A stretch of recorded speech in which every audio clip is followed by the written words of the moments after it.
Chapter 533.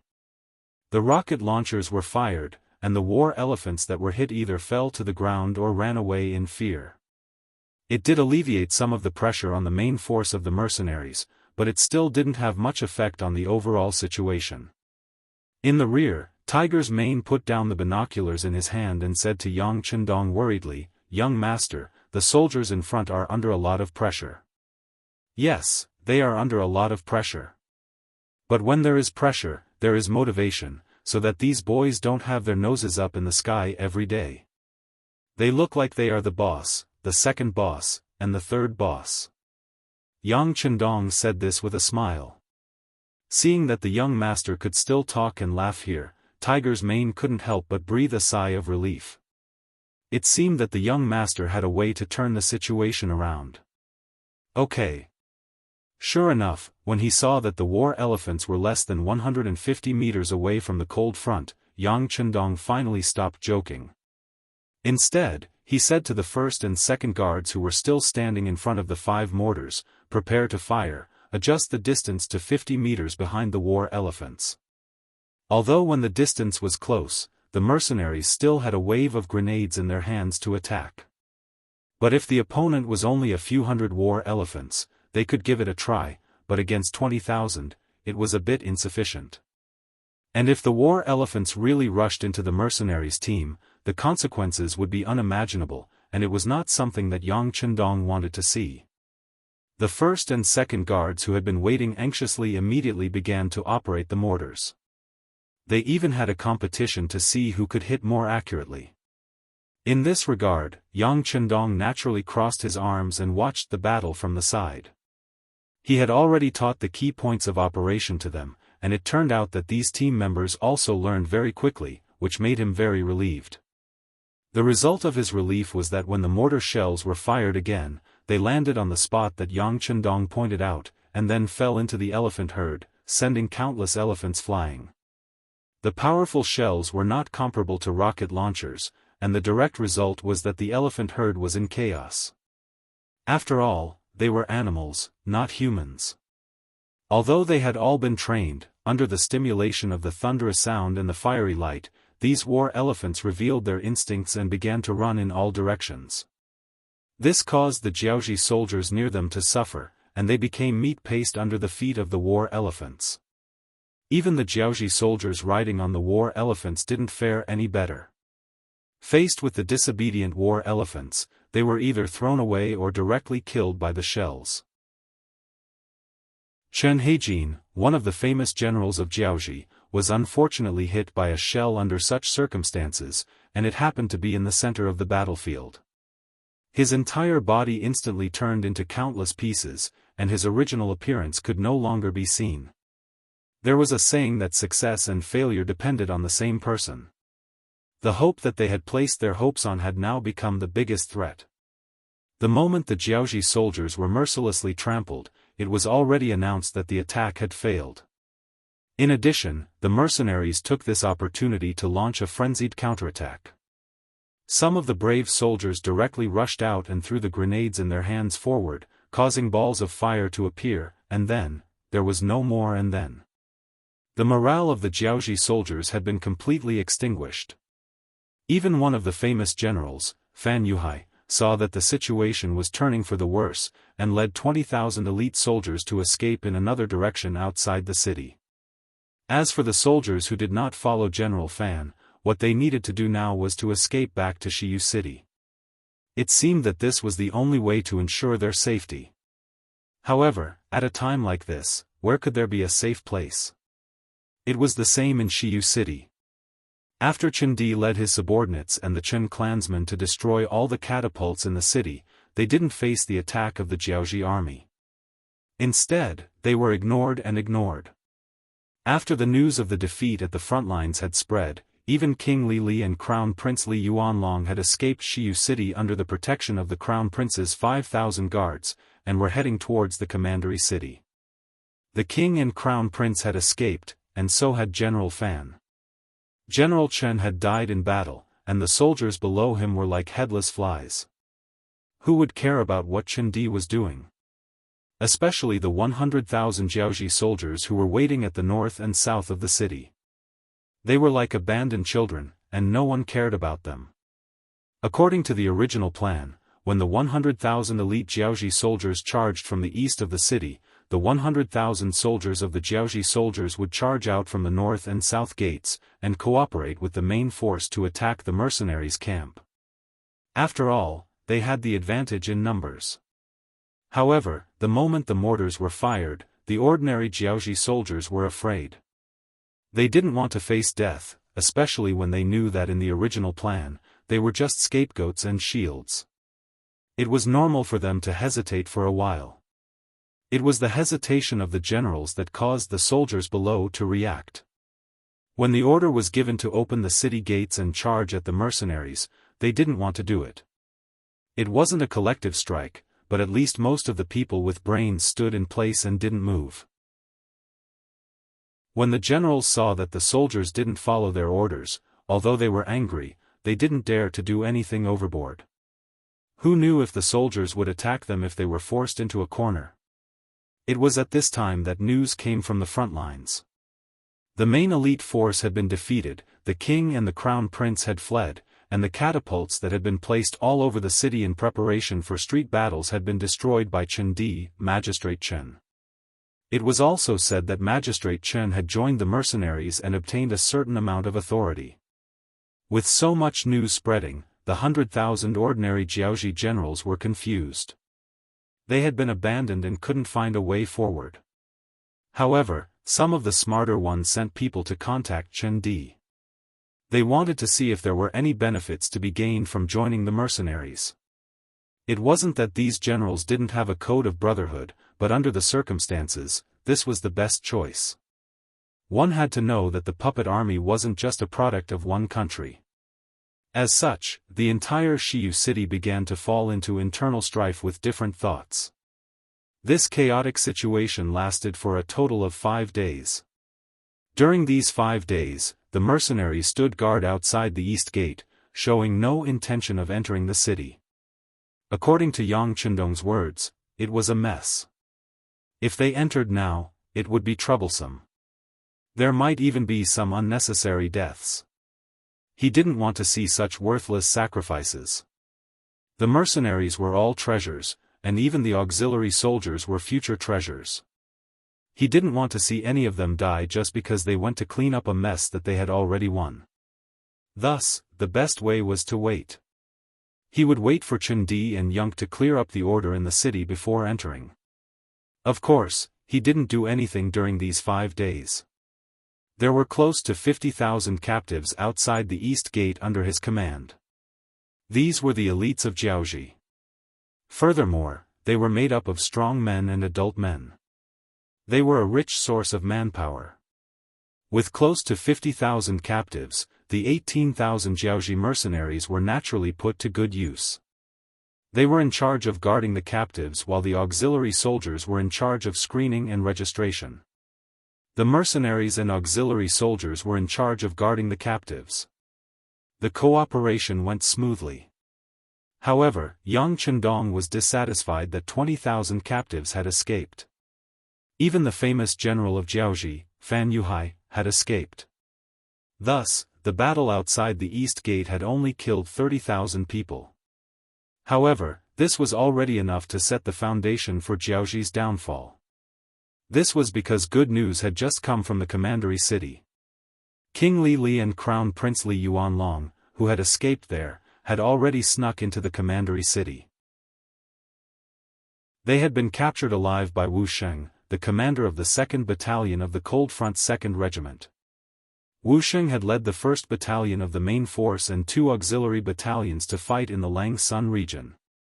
At the peak of the battle, they had faced Chen Heijin's 30,000 black soldiers and Ruan Gengwang's 30,000 Jiaoji soldiers. Even so, Wu Sheng and his men weren't at a disadvantage. Relying on their training in the rainforest, superior equipment, and close cooperation, they had killed 20,000 enemies and lost less than 200 men. After seeing Chen Heijin retreat to Shiyu City, the remaining 1,000 men had followed orders to the commandery city. They had quietly infiltrated the city and occupied it without leaving a trace. Only when King Li and his men were surrounded did they know that there was no way out. After a series of battles, General Yuan Xiaozhong had been killed, and King Li and Crown Prince Li Yuanlong had been captured. This also marked the fall of the Jiaoxi kingdom. Just a few days ago, Chen Bo, the commander of the 2nd Battalion, who had defeated 100,000 Lancang soldiers and occupied Yinglu city, had returned. Along with him were 90,000 Lancang soldiers. Suddenly, the number of captives had reached 150,000, and the pressure was not small. Fortunately, there were 45,000 young and knowledgeable people from Hanoi City, the capital of Jiaoxi nation. Their arrival alleviated the pressure on the captives. They only needed to wait for 2 more days for the Niatong regiment to take over the captives, and the situation would be settled. From the time they entered Jiaoxi until now, it had only been a month. Counting from the time they entered the Lang Sun region, it had only been 50 days. The arrogant Jiaoxi army that dared to challenge the Great Ming at its peak had been wiped out. Now, other than a few cities that were still guarded by Jiaoxi soldiers, most of the main cities had been taken over by the mercenaries. It could be said that from this moment onwards, Yang Chendong could announce to the world that Jiaoxi had been destroyed. 5 days later, Shiyu City was no longer as chaotic as before. After Chen Di asked for instructions, and Yun Ke passed the message, the East City Gate was opened once more, and a large number of Jiaoxi soldiers walked out. Chapter 534. Just this number alone amounted to about 100,000. All in all, there were a total of 250,000 adult male captives. Once they were sent to Qiqian City, it would greatly reduce the manpower pressure there. Yang Chendong could finally breathe a sigh of relief. 3 days later, Commander Niatong of the Navy led 10,000 men to Shiyu City and began to take over the 250,000 captives. They would be sent out of Jiaoxi to Qiqian City in 3 batches. The overall situation was set. Another 3 days later, the envoy from Jiaoxi to southern Ming and the imperial eunuch Kai Gu finally appeared outside Shiyu City. Speaking of which, it was quite tragic. Along the way from Nanjing, they had encountered all sorts of problems. For example, they had encountered horse bandits 5 times and were besieged by disaster victims. Although their lives were not in danger in the end, it had greatly hindered their progress. As such, they had only just arrived outside Shiyu City when they realized that the main army of Jiaoxi had been annihilated. Not only that, even the king and crown prince of Jiaoxi had been captured alive. They were unable to accept this outcome. They had said that they were here to announce the imperial edict for the Duke of Loyalty to withdraw from Jiaoxi, but now, it seemed that they had been dreaming. When Yang Chendong received news of the arrival of Zhu Qizhen's envoy, he was waiting in the temporary palace of Shiyu City to meet with Li and Li Yuanlong. Thus, when he heard Tiger's Mane's report, he casually said, "Arrange for them to stay in an inn in the city first. It won't be too late to meet them after I'm done with the matters here." This was not Yang Chendong being arrogant. Now that someone had come to beg them, wouldn't they be looked down upon if they did not act appropriately? Tiger's Mane nodded and retreated to handle the matter. At this moment, King Li and Crown Prince Li Yuanlong had already been escorted in under the supervision of a few members of the First Guard. Along with them was the commander of the 2nd Battalion of the Lengfeng Regiment, Wu Sheng. Wu Sheng could be considered to have started following Yang Chendong rather early. He had been by Yang Chendong's side ever since they were in the Yang residence in northern Ming's capital. Although they were both battalion commanders, there was still a difference in their relationship.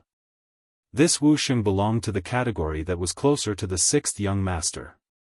For example, although in terms of official position, he was not as high as 2nd Regiment Commander Luo Pe, but in terms of personal friendship, there were some things that Luo Pe could not casually say, but Wu Sheng could.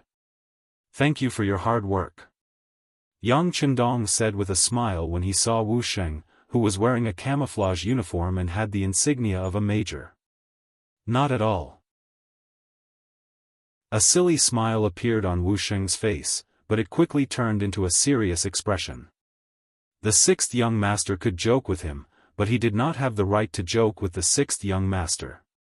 Especially as the Yang clan's system continued to grow, the distance between the two would only grow further and further.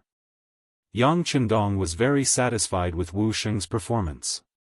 He liked people who knew their limits when doing things, and only such people could be trusted. Those who did not know the immensity of heaven and earth when they came to power obviously would not have much of a future. When his gaze shifted from Wu Sheng to Li Li and Li Yuanlong, Yang Chendong could not help but chuckle. Yang Chendong did not know what King Li Li had been like in the past. However, Yang Chendong had personally seen what Crown Prince Li Yuanlong was like. But now, in comparison, he was no longer as high-spirited as he was that day. His hair was hanging upside down, falling messily on his face. Although his clothes still looked like high-end goods, they were wrinkled, especially with a few shoe prints on them. With one look, one could imagine what kind of treatment he had received. It could be said that at this moment, there was no trace of the Crown Prince's demeanor on Li Yuanlong. It was not strange for people who did not know him to treat him as a beggar. Yang Chendong chuckled emotionally, but in the ears of Li Li and Li Yuanlong, the father and son pair, it was indeed a great mockery. The two immediately widened their eyes and looked like they couldn't wait to eat Yang Chendong. "Bastard, kneel down when you see the Duke of Loyalty." Beta Persei, who had been standing next to Yang Chendong, happened to see the unfriendly look in the eyes of the father and son and immediately roared. It was appropriate to say that it was a roar. Beta Persei's voice was very loud, and now that he was angry, his chi came out from his dantian. It was no different from a beast's howl.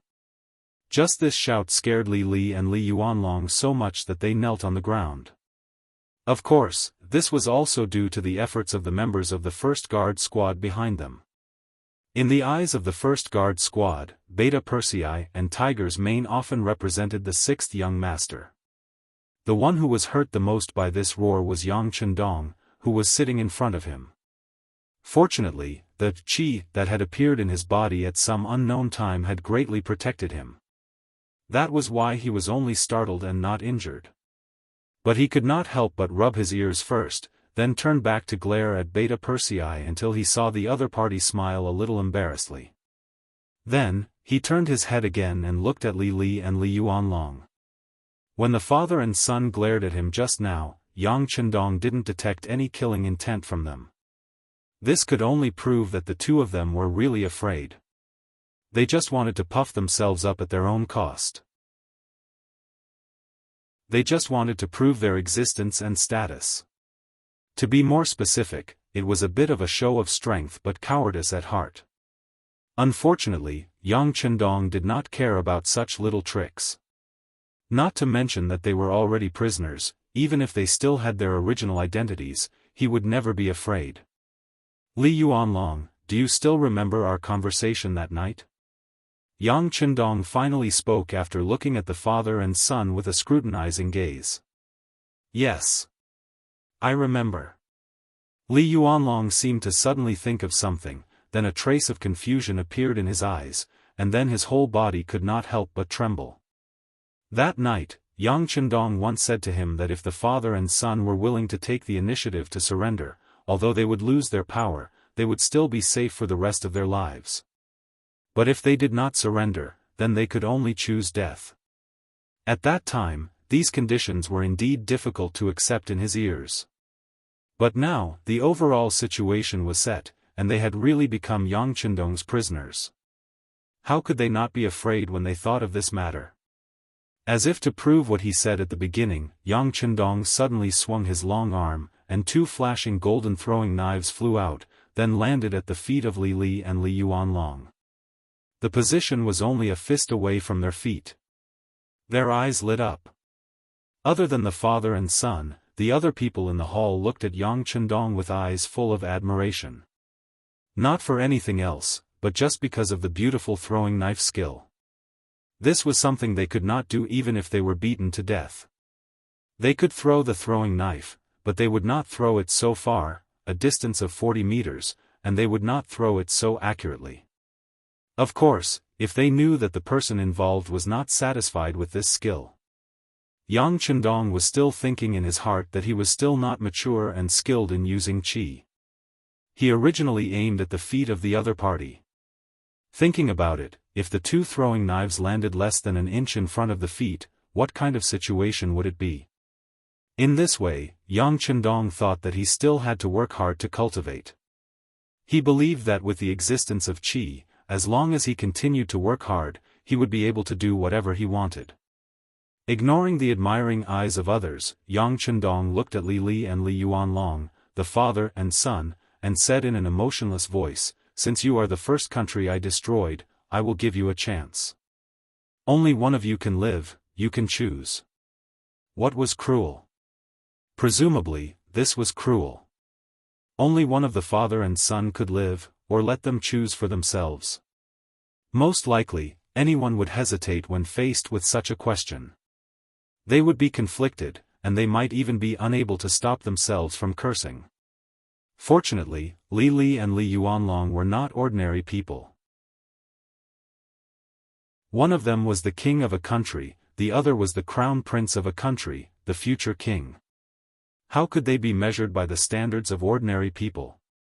Just like now, the two of them only hesitated for a moment before reaching out and taking a throwing knife each. Li Li was already more than 60 years old. After experiencing this kind of torment, his face looked very old. So when he took the throwing knife, he shook his head, then put the throwing knife on the ground and began to cry. Woo woo woo. It was hard to imagine what kind of feeling a 60-year-old man would give when he cried. It was hard to describe, but a sense of sadness involuntarily spread out. I've let you down. I wasn't able to leave you a good family business. Now that I'm over 60 years old, I've lived long enough. Come, kill me. This way, you can live for a few more years. I just hope that every year on this day, you won't forget to burn some joss paper for me. Li Li was like a child who realized that he had lost his way. At this moment, Li Li completely opened his heart and cried bitterly. Originally, he had already clenched the throwing knife in his hand and was ready to fight to the death with his father, but he did not expect to see this scene. At this moment, Li Yuanlong did not know what to do. He only hesitated for a moment, then called out loudly and hugged his father. Although in his heart, he hated his father for provoking such a strong enemy like the mercenaries, causing him to lose his hope of succeeding the throne. But no matter what, this was his father, right? Now, he was willing to die to help him live, just by giving him a hug. No matter how he looked at it, it was only right. Chapter 535. For a moment, the father and son hugged each other and cried bitterly. Everyone was confused by this scene. It should be noted that not only were Yang Chendong and the others in the hall, but also Hong Jin and Chen Di, who seemed to have surrendered to the mercenaries, as well as Prime Minister Wan Chunsheng and the others. They were all watching from the side. When they saw that Yang Chendong only gave the father and son the choice to live, they couldn't help but lower their heads. As former officials, of course, they didn't want to see this scene happen, but now, the initiative was not in their hands. So what if they couldn't bear it? What followed was another scene of a father-son relationship, which really moved everyone to tears. Even Wan Chunsheng was considering whether to stand up and plead for leniency. Although this may be useless and would anger the loyal Duke of the Great Ming Dynasty, if he didn't do this, he would feel guilty. Just when Prime Minister Wan Chunsheng was still thinking about how to speak, the scene suddenly changed. The scene suddenly changed. A flying dagger suddenly appeared between the two people who were still hugging each other. Then, blood splattered. The two people separated immediately after the dagger touched each other. The sudden change of scene made many people unable to figure out what happened. It wasn't until they saw the young Li Yuanlong with a throwing knife in his chest that everyone was surprised and suddenly realized that Li Li had made his move. Yes, Li Li made a move. Just when his son was crying out of gratitude, he took the knife from his son's hand out of kindness and looked like he was going to commit suicide. It seemed that he was helping his son to make a decision. After all, patricide was a big crime. However, no one expected that the flying knife would turn around and stab the unsuspecting Li Yuanlong in the chest. Then, the two separated. The flying dagger pierced his chest where his heart was. Blood spurted out and landed on Lily's old face. It made him look even more terrifying and frightening. "Father, why?" With both hands covering his bleeding chest, Li Yuanlong's face was puzzled and full of disbelief. He stared fiercely at his father, Li, as if he wanted an answer. Unfortunately, Li didn't say anything. He was an ambitious and ruthless person, and could be considered half an outstanding person. Anyone like him was extremely thick-skinned. But at this moment, he really didn't know what to say because everything was his fault. In order to survive, he didn't hesitate to use his son's life as a stepping stone. With so many people looking at him, he probably wouldn't have the face to see anyone in the future. But even though he knew there would be such a consequence, he still couldn't help but make the first move. Moreover, he had used such underhanded methods. Everything was because he didn't want to die. He was afraid of death. Don't think that some people are overbearing and act high and mighty. Usually, he would kill people without batting an eyelid and take their lives as if it were child's play. But usually, such people were very afraid of death. This was because they didn't know what they would face after death. That feeling of the unknown terrified them. Especially after they were used to controlling everything, death was their taboo. In particular, the older they got, the more fearful they felt. This was why many kings were very wise when they were young, but when they were old, they would study things like longevity. They knew it was impossible, but they had to do it. Li didn't want to die, so the one to die was Li Yuanlong. So what if this person was his son? At least he survived, right? As for whether his actions would cause others to hate him, he didn't care. In his opinion, since Yang Chendong had set the rules, as long as they followed the rules, it would be fine. As for the result, Yang Chendong would definitely admit it. Otherwise, it would be a slap in the face in front of everyone. Those who truly wanted to do great things wouldn't do such a thing. Li Yuanlong glared at his father with unwillingness. In the end, because he had lost too much blood, he fell to the ground with a plop and died with his eyes closed. Seeing all of this, the people at the side, including Yuan Chuncheng, had a trace of hatred and confusion in their eyes. They suddenly looked down on their former king. On the other hand, Yang Chendong was just as Li had expected. He wasn't surprised at all. In fact, before Li was about to act, he had already felt it. Yes, he had indeed felt it. All of this was due to the qi in his body. It was that qi that told him that Li had killing intent, but Li Yuanlong didn't, so the result was already within his expectations. In fact, for Yang Chendong, he didn't care who lived or died. Just as Li thought, it was fine as long as they played within the rules of his game. Of course, he was more or less shocked that Li Yuanlong had personally killed his son. Perhaps this was the nature of an ambitious and ruthless person. Very good, Li, you win. From now on, no one will make things difficult for you. You can still live well. Of course, don't think about power and freedom. You will be sent to a very safe place. You won't have to worry about food and drink. If your former subordinates want to see you, they will be able to do so after they apply for permission. I only want to remind you of one thing. Don't think about unrealistic problems. Otherwise, no son will be willing to take the blame for you next time. After giving a definition to this matter and setting a rule for Li's life, Yang Chendong waved his hand. Then, Ba Daojiang, Peng Yu, and a few other guards came forward to take Li away. Li Yuanlong's corpse was also taken away. After dealing with the Li father and son, Yang Chendong's gaze fell on Hong Jin, Chen Di, and Ruan Chunqing. Hong Jin, listen to my orders. Yes, sir. Hong Jin knelt on the ground with a plop, looking very pious. I appoint Hong Jin as the general of the Jiaoji mercenary army. He will command 15,000 soldiers. Chen Di, listen to my orders. You will be the deputy general of the Jiaoji mercenary army. You will command 10,000 soldiers. Ruan Chunqing, listen to my orders. You will be the deputy general of the Jiaoji mercenary army. You will command 5,000 soldiers. As soon as he opened his mouth, he appointed 3 people. As the first 2 people, Hong Jin and Chen Di, were naturally excited and happy. At least they would be able to live and have a certain amount of power. Compared to many of the ministers of Jiaoji, their outcome was the best.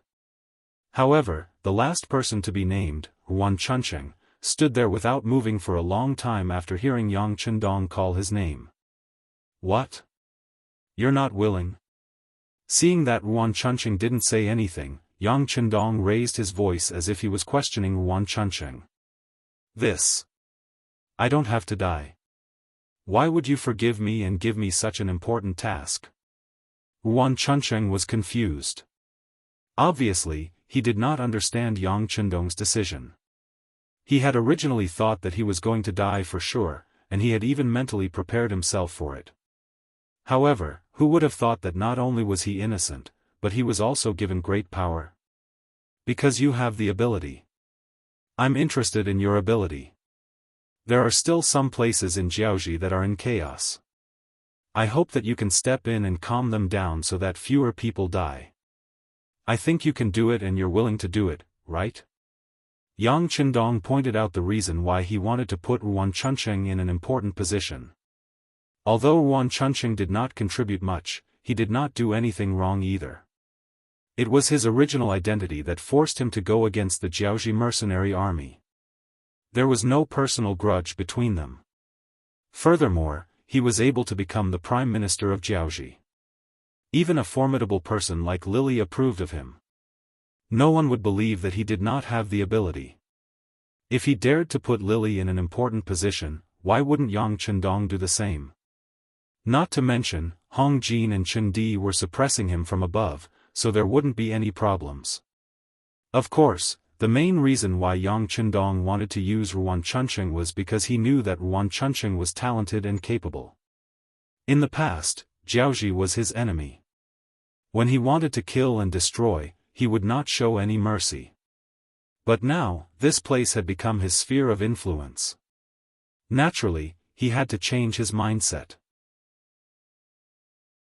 How to quickly settle down and prosper here, and then use this place to influence other places and expand the influence and strength of the mercenary army was the most important thing.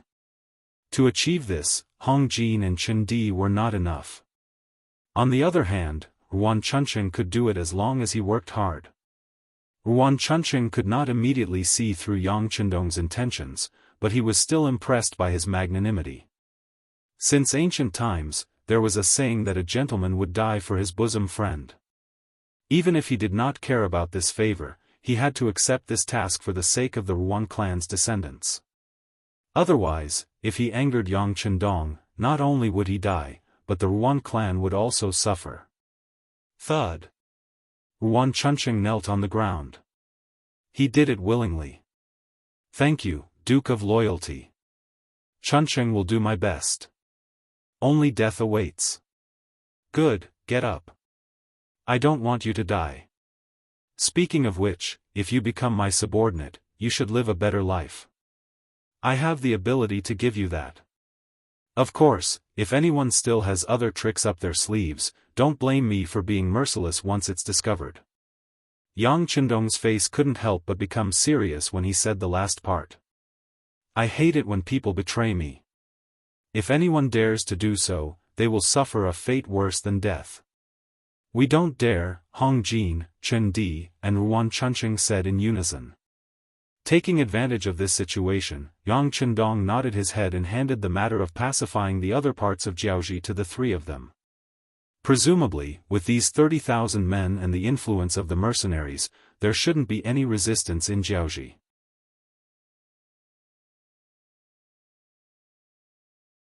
Chapter 536. As the three of them left, another young man was brought into the hall. As soon as the young man entered the hall, he knelt down in front of Yang Chendong and greeted him. The person who came was none other than one of the first students of the Yang Chendong Academy.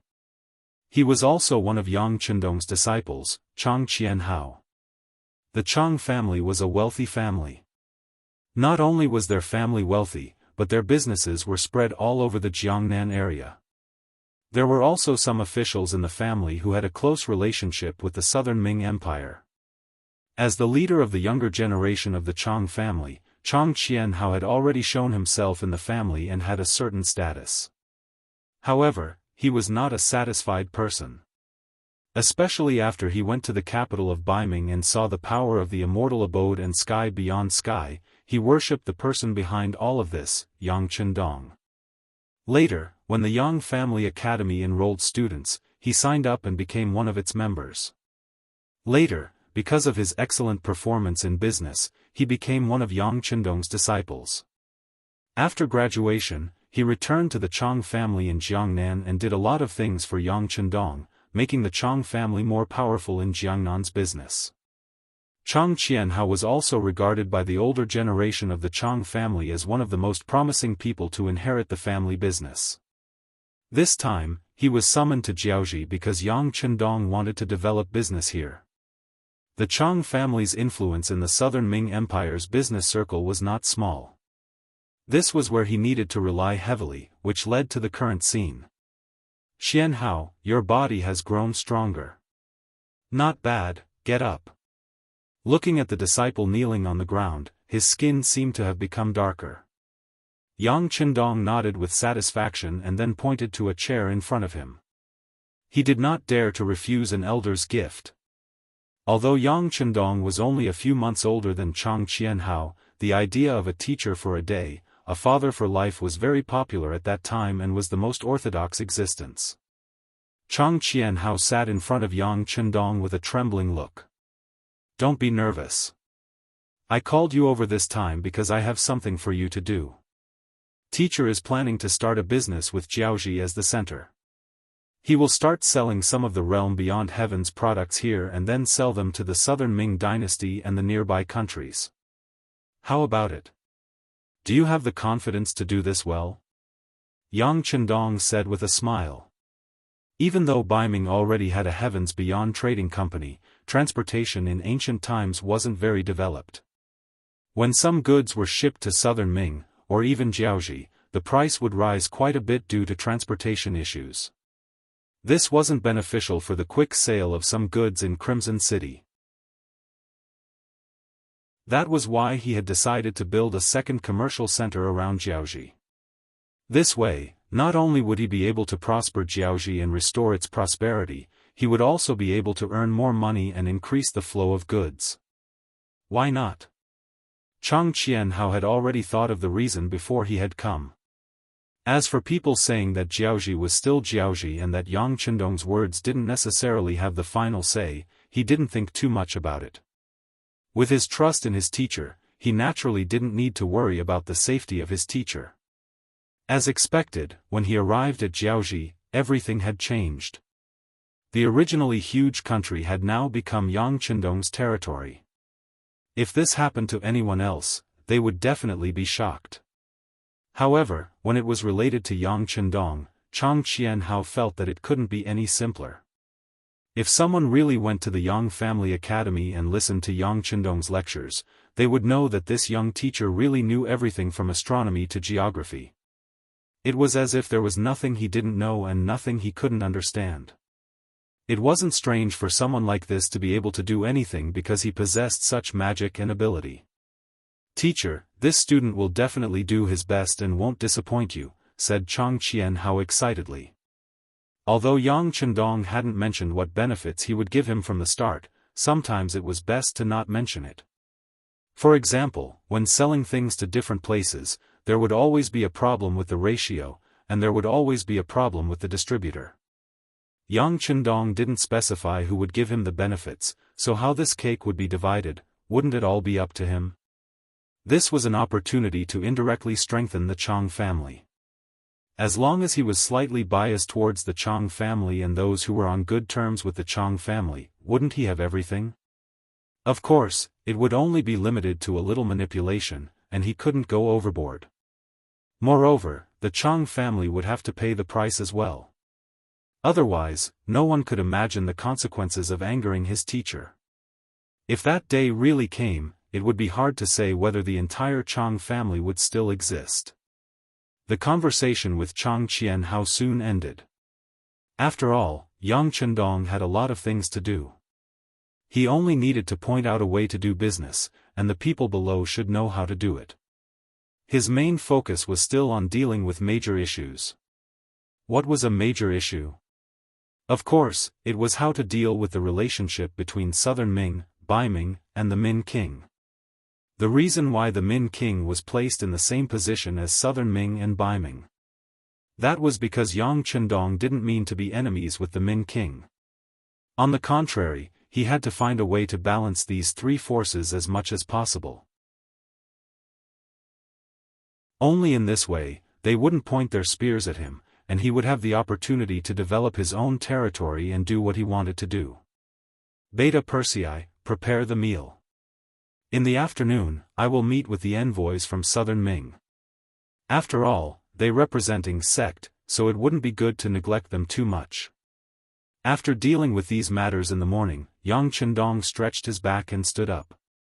Compared to Yang Chendong's satisfaction, the imperial eunuch Kai Gu, who was entrusted by Ying sect's Zhu Qizhen to come to Jiaoji to announce the edict, was not in the mood to eat or drink. Initially, he thought that he was here as a representative of Yingzong to mediate the war in Jiaoji with a transcendent status. Thinking about it, with the war in a stalemate, both sides had probably suffered heavy losses, but no one wanted to take a step back. At this time, his appearance could give them a way out, and he would definitely be welcomed by everyone. In fact, it would be reasonable for them to seek some benefits for the Southern Ming Empire. This was also the reason why his uncle Kai Zhong worked hard to get this job for him. Ying sect's Zhu Qizhen was a person who remembered what he had eaten but not what he had beaten. Because of Wang Zhen, Tu Mu was defeated and he almost lost the throne. However, after establishing himself in Nanjing, he still reactivated the eunuch group. However, even though they were all eunuchs, their identities were different. For example, the eunuchs surrounding sect had several factions. Other than Mao Mu, who mainly served Empress Qian, there were also Chao Jixiang, Qian Sengbao, and Kai Zhong. Regarding the emergence of these eunuch factions, Zhu Qizhen had always been looking for a way to balance them. He didn't want to let one faction become too big, but he also didn't want to let one faction be suppressed to the point where they couldn't survive. However, no matter what he did, it was difficult to balance a bowl of water.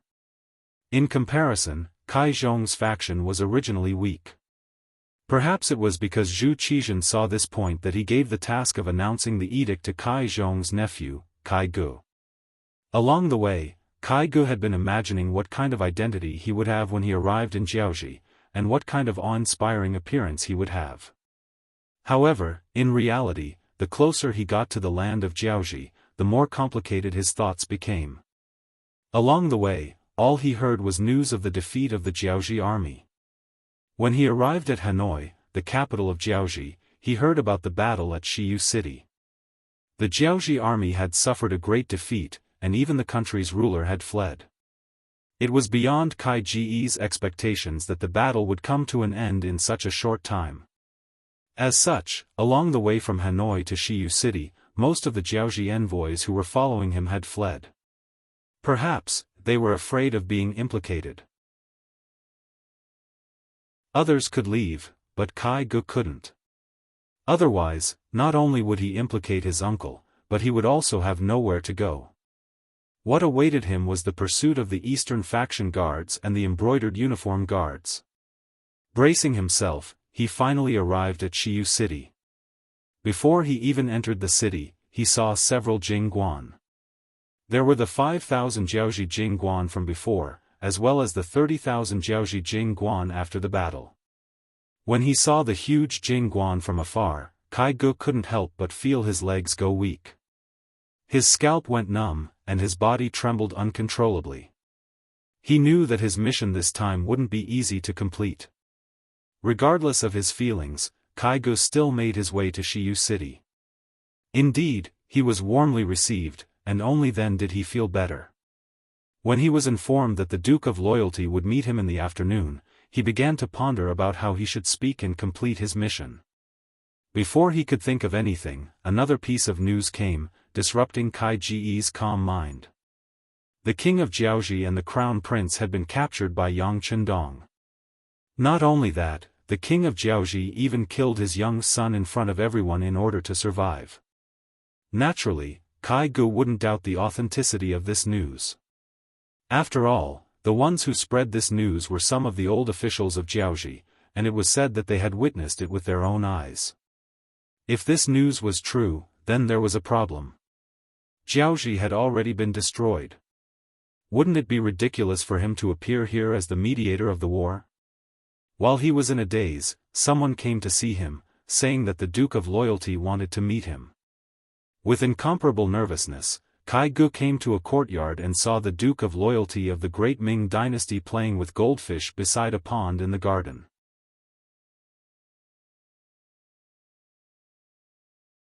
Chapter 537. Southern Ming Special Envoy Kai Gu greets the Duke of Loyalty. When they were still 3 feet away, Kai Gu stopped under the signal of the guard on the side and said, "Okay. Let him come over." Yang Chendong didn't turn his head, but his voice was clearly heard.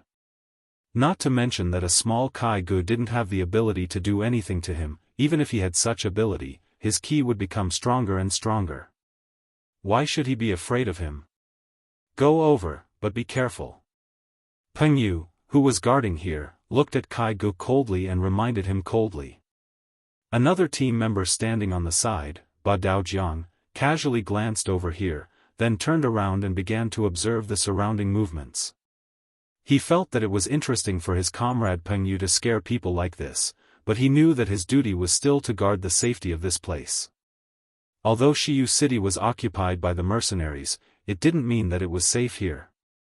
In the past few days, there were more than a dozen assassination attempts aimed at the 6th young master. Although they were all daunting but not dangerous, this didn't mean that they could be careless. As for Kai Gu, in the face of Peng Yu's reminder, he had to show a flattering smile, then walked over to Yang Chendong's side. This time, he didn't need anyone to remind him. When he was 3 meters away, he took the initiative to stand there. At this time, Yang Chendong just finished sprinkling the fish food in his hand, then turned around, walked to the pavilion on the side, and sat down. He pointed at Kai Gu and said, "You also sit down, after all, you represent the emperor, you can't lose your identity." Yang Chendong had to add the last sentence, otherwise, Kai Gu wouldn't have the courage to sit down. If this was the case, once the news spread out, it was inevitable that people would say that he didn't respect the Southern Ming Emperor. He wouldn't take such a blame. Seeing that Yang Chendong's attitude was good, Kai Gu breathed a sigh of relief, then sat down opposite him. "Say it, what are you here for?" After waiting for Kai Gu to sit down, Yang Chendong asked, then looked at Kai Gu with interest. This kind of gaze was very similar to looking at animals in the zoo. Kai Gu also felt like he was being watched. He really didn't like this side of him and really wanted to say something. However, after thinking about it, he still held it in. It wasn't for any other reason than the fact that the person sitting across from him was too powerful. It was far beyond what he could resist, and it would only complicate matters. Since his identity was a little too weak, then he should just say whatever he wanted to say and focus on completing the mission. As for the embarrassment, it was better not to fuss about it. Duke of Loyalty and Courage, this one is here on the Emperor's orders to urge the mercenaries to stop fighting with Jiaoji. I just didn't expect. Without waiting for Kai Gu to continue, Yang Chendong interrupted, "You didn't expect the war to end so quickly, did you?" "Yes." Kai Gu nodded, and then said according to what he thought at noon, the mercenaries led by Duke of Loyalty and Courage are indeed very powerful. To be able to wipe out the main force of the Jiaoji army so quickly, this is something that no one expected. Kai Gu first praised Yang Chendong and the mercenaries' strength, but then his expression changed slightly as he shook his head and said, "It's just that killing people is just a small matter. After all, King Li is the king of Annan personally conferred by the great Ming. If the Duke of Loyalty and Courage killed him just like that, how would others look at our emperor? Why don't we stop the war and let King Li compensate the mercenaries with some gold and silver, so that they can learn a lesson?" Looking at Kai Ji's face, Yang Chendong really wanted to spit on Kai Ji's face and say no. However, since it was a negotiation, he had to know what the other party wanted. As such, he did not immediately get angry and pretended to listen. He nodded and said, Please continue." Yang Chendong didn't object, which made Kai Gu happy in his heart. When he spoke again, his face had a little more confidence. If Jiaoji can stop the war, this is naturally something that the emperor and all of the great Ming people want to see. However, if Duke of Loyalty and Courage can lead the army up north and wipe out the Min King's rebel army, returning peace to the southern Ming, I'm afraid that Duke of Loyalty and Courage will be recorded in the history books. This is something that will go down in history. Of course, if Duke of Loyalty and Courage feels that it is difficult, that is not a problem. As long as you support the southern Ming with tens of millions of silver to train the new army, the effect will be the same. That's right, this silver can be considered a loan from the southern Ming to Duke of Loyalty and Courage. In order to express his gratitude to Duke of Loyalty and Courage, the emperor will definitely agree to give you the title of prince. In the future, as long as Baiming agrees, this matter can be accomplished. As such, I'm afraid that the next time I see Duke of Loyalty and Courage, I will have to address you as prince. Just thinking about it makes others envious, he. Kai Gu was laughing, and Yang Chendong was also laughing after hearing this. They wanted him to withdraw his troops, and they also wanted him to fork out money. What he would get in return was an empty title of a prince. Moreover, this title still required the approval of the Northern Ming Empire. In the end, it was tantamount to not having any promises. He really did not know if there was something wrong with Kai Ji's head or if Zhu Qizhen was treating him like a 3-year-old child. Did he really think that he would give him whatever he wanted just by casually coaxing and saying a few nice words? It was truly laughable. He. Both of them were laughing, but as they laughed, Kai Gu could not laugh anymore. This was because he found that Yang Chendong was sneering, and there was a trace of anger in his eyes. A murderous aura unconsciously wrapped around his body, as if he was being stared at by a wild beast. It made it difficult for him to breathe. Cold sweat unknowingly began to flow from his forehead. It must be said that Kai Gu was also a person who knew martial arts. Normally, it would be difficult for 3 to 5 men to get close to him. If he had a long sword, he could even fight against 7 or 8 people. However, he did not know why, but when facing Yang Chendong, he found that he did not even have the strength to raise his arm. Did Emperor Yingzong say these words? After an unknown amount of time, Yang Chendong finally spoke again. When he spoke, the pressure suddenly decreased by a lot. At least, Kai Gu felt that it was not so difficult to breathe. Just now, he really felt that if he continued, he was afraid that even breathing would be a problem. That was equivalent to walking through the gates of hell. He definitely did not want to experience that kind of feeling a second time. Of course, this was also Yang Chendong's intention. Just now, he deliberately mobilized the qi in his body in order to try and see how much pressure it could bring to Kai Gu. Now, it seemed that he was very satisfied with the result. One must know that he only used less than 70% of his qi to make the other party unable to move. It could be imagined that if he used his full strength, the other party would only be lying on the ground now. This was only the effect of targeting a single person. If he wanted to deal with a group of people, the effect would be greatly reduced. Fortunately, he could feel that the qi in his body had been growing stronger ever since it appeared out of nowhere. He believed that as long as he guided it well, it would only become more and more powerful in the future. Given enough time, it shouldn't be a problem for him to deal with a group of people. This is the Emperor's intention. Even though he felt immense pressure, Kai Gu did not forget the rules. As he spoke, he even cupped his hands in the air to show his respect to the Emperor. Then, do you think that there is any meaning in saying all this now?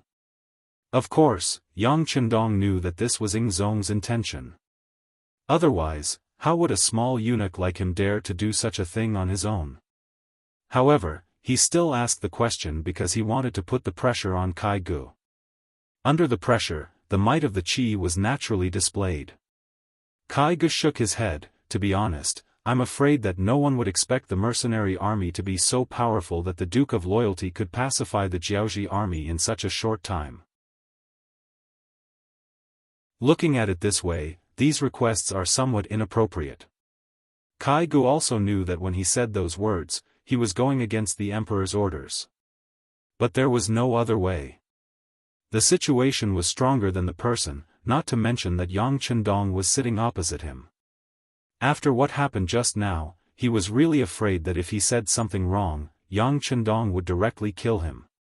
Even though killing the Emperor's envoy was a huge matter, and it was normal for people to view it as a rebellion, it was even more normal for one's entire family to be executed. However, this also depended on who it was. With Yang Chendong and the powerful mercenaries behind him, he did not believe that Emperor Ing Zong would be willing to offend people and avenge him for an imperfect person like him. Even if he did avenge him, so what? His own people were already dead, so there was no point in saying those things, right? Seeing that Kai Gu was still sensible, Yang Chendong nodded his head in satisfaction. He also intentionally retracted his aura so that Kai Gu would not feel so pressured. Then, he said, it's impossible to retreat from Jiaoji. Let's put it this way, when the war has reached this stage, it's no longer up to me to decide. The leader of the mercenary army has already started to interfere. He has set his sights on Jiaoji and wants to take it for himself. Of course, if Emperor Ing Zong is unhappy, he can send troops to fight. I won't object to this. After deciding on the direction of the formation, Yang Chendong said, maybe you don't know, but if it wasn't for me, the mercenary army's target would not be Jiaoji, but the entire Great Ming Dynasty. You can also see how powerful the mercenary army is. They have such strength now. When he heard Yang Chendong say that the mercenary army's target was the Great Ming Dynasty, Kai Gu was indeed a little afraid. If it was the Great Ming Dynasty a few years ago, which was the Great Ming Dynasty that had not experienced the changes of the earth and wood, it could still be said that they could wrestle with the mercenary army. After all, they did not have anything else, but they had a large territory and a large population. But now? The Great Ming Dynasty was divided into north and south, and now there was the addition of Prince Min's forces. Emperor Ing Zong himself was in a terrible fix. If the mercenary army joined in, the consequences could be imagined.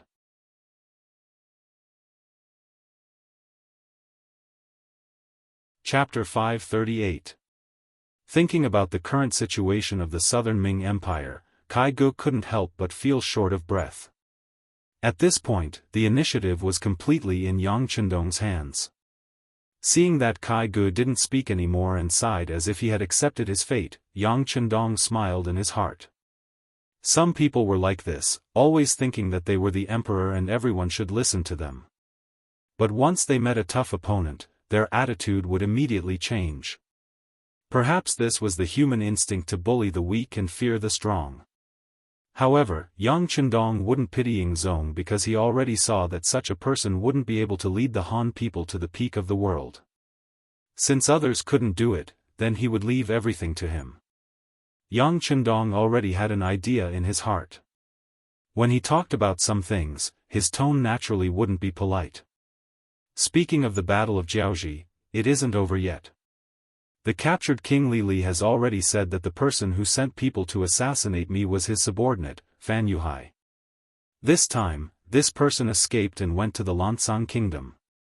If I don't catch this person, it will be difficult to resolve the hatred in my heart. Therefore, the mercenaries will probably send troops to the Lancang kingdom. Of course, unless they are willing to send Fan Yuhai's head. If they want to cover it up, there will be a huge battle. Of course, this matter shouldn't have anything to do with the Southern Ming Empire. This duke is telling you this because I hope that when you meet the emperor, you can tell him what the mercenaries are going to do next. Just let him know in his heart what to do next. This was clearly reminding Kai Ge that not only would the mercenaries not listen to Ing Zong's orders, but they would also continue to fight. As for when the fight would end, it was hard to say. Just like now, they sent troops to the Lancang kingdom with the excuse of finding the culprit, Fan Yuhai. Who knew what kind of excuse they would use next time? After all, they could always find a reason to do so. In other words, if they were willing, the mercenary army could continue to expand endlessly until one day, when their strength grew, they might even come to the great Ming Empire to cause trouble. He thought that if the mercenary army really cleaned up these small countries one by one, and finally integrated their strength, then at that time, there would be no difference between them and the great Ming Empire. Then, wouldn't the great Ming Empire be in danger? Kai Ge's expression was constantly changing as he hurriedly said, "Loyal Duke, don't be anxious. Since Fan Yuhai wants to make a move on Loyal Duke, he is courting death. Dealing with him is something that should be done. However, every grievance had its perpetrator, and every debt had its debtor. They would just have to look for whoever was responsible for it." The Lancang kingdom has always followed the lead of the great Ming Empire. At the same time, they are also one of the vassal states of our great Ming Empire. I believe that as long as we reason with them and move them emotionally, they will definitely not cover up the existence of Fan Yuhai. Please give them some time to deal with this matter properly. I can try my best to help with this. After all, I am also a citizen of the great Ming Dynasty. However, you should also know that we cannot delay for too long. If we delay for too long, once the leader of the mercenary army gets angry, I don't know what will happen. Yang Chendong nodded. He originally didn't have the intention to make a move on the Lancang kingdom immediately. It wasn't that he didn't have sufficient military strength, but if he didn't consolidate his rear, it would be easy for problems to arise. Right now, he needed to focus on how to turn Jiaoji into his rear base. Only after this base was stabilized, then he would proceed to the next step of expansion. Of course, if someone wanted to show off like a clown, then he wouldn't hold back. Naturally, other people wouldn't be able to see his thoughts, so he needed to use this opportunity to pressure the Southern Ming Empire and Ing Zong. At the same time, it was also a method to numb the Southern Ming Empire. He wanted to create a misconception that the strength of the mercenary army was limited. It was already very difficult for them to conquer Jiaoji, let alone the Lancang kingdom. This way, the Southern Ming Empire might look down on the mercenary army, and this would create more time for him to develop. The matter regarding Jiaoji was settled just like that. In short, he couldn't return the money, and he believed that Ing Zong would accept this fact. However, there was nothing he could do even if Ing Zong didn't accept it. Would he really bring his troops over? Putting aside whether he had the strength to do so, if he really dared to do so, Min King and Bai Ming would definitely use this opportunity to deal with him. By then, the Southern Ming Empire could only become history and disappear from the stage. After settling the matter of Jiaoji, Yang Chendong brought up the matter of Ing Zong wanting to borrow money. Envoy Kai, it's not impossible for the Southern Ming Empire to borrow money, but there are two conditions. Kai Ge originally thought that with Yang Chendong's domineering attitude, he wouldn't be able to get the money. Now that he suddenly heard this, Kai Ge perked up. Please speak, Duke of Loyalty. First, the Yang family bank has to enter the Southern Ming Empire and set up branches in some of the bigger cities.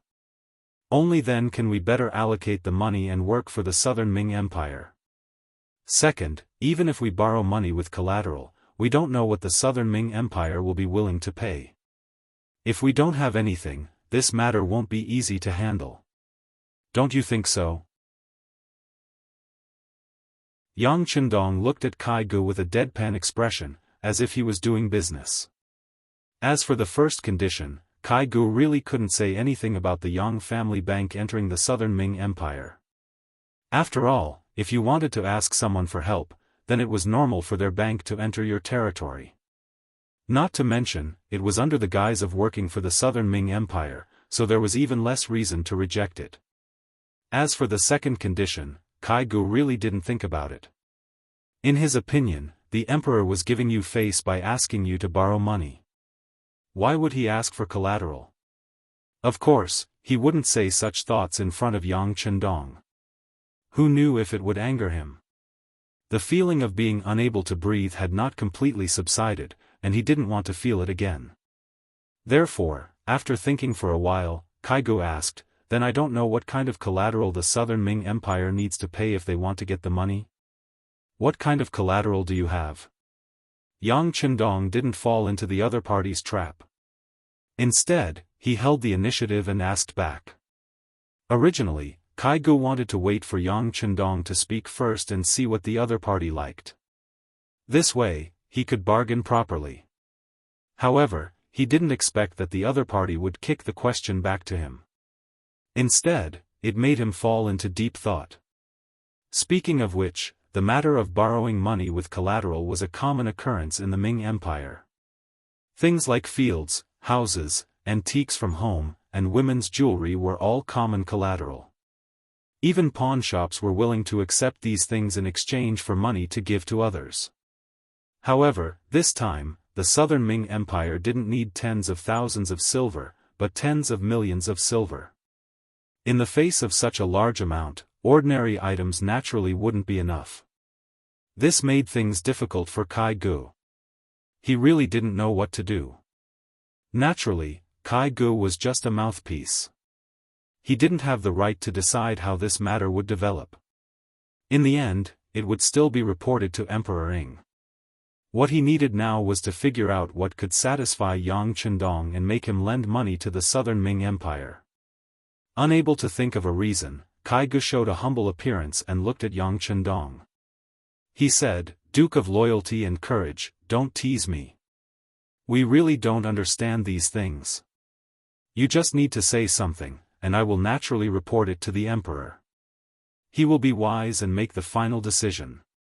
Originally, he wanted to keep Kai Gu in suspense, but seeing that Kai Gu was really not good at this, Yang Chendong had to dispel the idea of letting the other party guess. He said, "To be honest, there is indeed nothing in the southern Ming Empire that the mercenary leader would like. Min Wang and Bai Ming are eyeing covetously from the side. Even if you are willing to give us land, I think the mercenary leader may not agree. Moreover, you don't want the mercenaries to intervene in the internal affairs of the great Ming Empire." Hee hee. Kai Gu smiled awkwardly. What a joke. Land was the foundation of a country. Even if the mercenaries wanted it, Zhu Qizhen wouldn't give it to them.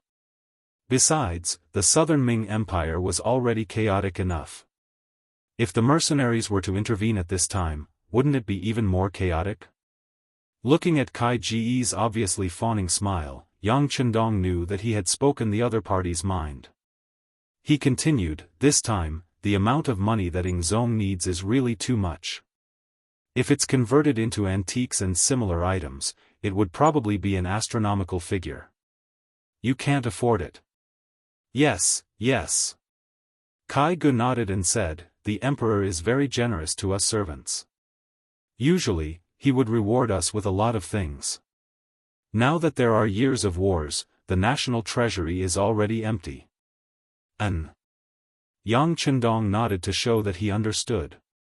He hesitated and said, "Since the land is useless and there are no antiques, then I really don't know what is valuable. I'm afraid this matter is not easy to handle." Yang Chendong revealed an awkward expression and even had the intention of retreating. Kai Gu saw all of this and couldn't help but feel his heart tighten. This time, he was ordered to come here. The matter of the Jiaoji armistice had already failed. If he couldn't handle the matter of the silver, he could imagine what would be waiting for him when he returned to Nanjing. At this moment, he was no longer thinking about meritorious service. He was thinking about how to deal with this matter. The best result was that he didn't do anything. Therefore, he absolutely couldn't let any accidents happen to the silver tails. He immediately said to Yang Chendong with a bitter face, "Please don't, Duke Zhongdan. No matter what, our great Ming dynasty is still a powerful country. We have a large territory and a large population. It's just a few tens of millions of taels of silver. As long as the wind is calm and the world is peaceful, it won't be long before we can earn these taels of silver."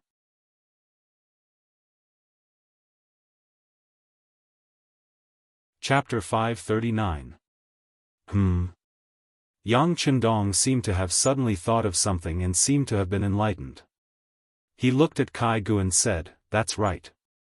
Just now, Emissary Kai's words did indeed remind me of something. The southern Ming Empire is vast and has a large population. Perhaps we can think of something from there." "Oh, is there any solution?" Seeing that the situation seemed to have taken a turn for the better, Kai Gu asked with glowing eyes. Yang Chendong did not immediately say the answer. Instead, he went silent for a while before muttering to himself, "The so-called vast land and abundant resources are true. However, it is a pity that those things cannot be moved or moved. The southern Ming Empire also does not want the mercenaries to interfere with the matters there. Thus, this problem can be eliminated. As for the large population, this duke recalled what the mercenary leader said a while ago. He said that if we want to build a base for the mercenaries in Jianghu, we will need a large number of people. It is clear that after the war, too many people died in Jianghu. The population is already showing signs of negative growth. If the southern Ming Empire can provide some people, perhaps we can borrow some money." "Provide people?" Kai Gu was confused by Yang Chendong's words. His face was filled with confusion. "Yes, provide people." Yang Chendong seemed to have made up his mind as he said, "Nowadays, the southern Ming Empire needs money to train the new army. However, money doesn't just fall from the sky. It's impossible for us to not have to pay anything and just talk about money without paying anything. On the surface, it seems that this duke is in charge of the Yang family bank. However, you should be able to guess that the mastermind behind all of this is the mercenary leader. Let's not talk about anything else. Just the goods that are selling everywhere are all produced by the mercenaries. I am just putting on an act and helping out a little." "Yes, yes." Kai Gu nodded his head continuously. Regarding the Yang family bank, the immortal abode in Baiming's capital, and the sky beyond heaven, the outside world had already come to a conclusion. They also believed that these achievements had nothing to do with Yang Chendong. After all, he was so young and the Yang family's background was so clean. How could so many good things suddenly appear in the world? There was only one explanation. There was someone else behind this, and this person was most likely the mysterious mercenary. Now that Yang Chendong had explained himself, the result was the same as everyone else's guess. It was no wonder that Kai Gu kept nodding at this time to express his agreement. Seeing that Kai Gu agreed with him, Yang Chendong knew that the matter was almost done. Striking while the iron was hot, he said, "Most of the money in the Yang family's bank is from mercenaries. If you want to borrow money from them, you will have to get their permission. In other words, you need to give them something that will satisfy them. If that's the case, the only thing you can offer is your large population. How about this? There's no need for any collateral. The southern Ming Empire will provide the manpower, and will provide the money. Let's just do the transaction." "Trading people? But I don't know what the rules are." Kai Gu was a little confused by Yang Chendong's words, and his face was in a state of confusion. It must be said that there were indeed cases of human trafficking among the people. However, it was mostly due to the lack of servants in large families. Only then would they occasionally buy some. It was normal to say a dozen more, or a few less. The amount of money traded was also very limited. It could be as small as a few silver taels, or as large as a few hundred silver taels. But this time, the Southern Ming Empire needed tens of millions of silver taels. How many people would they need to buy? Seeing Kai Ge's doubts, Yang Chendong explained, human trafficking has been going on since ancient times. I don't think there's a need for me to say anything about it. The only problem with this transaction is that the Southern Ming Empire needs too much money.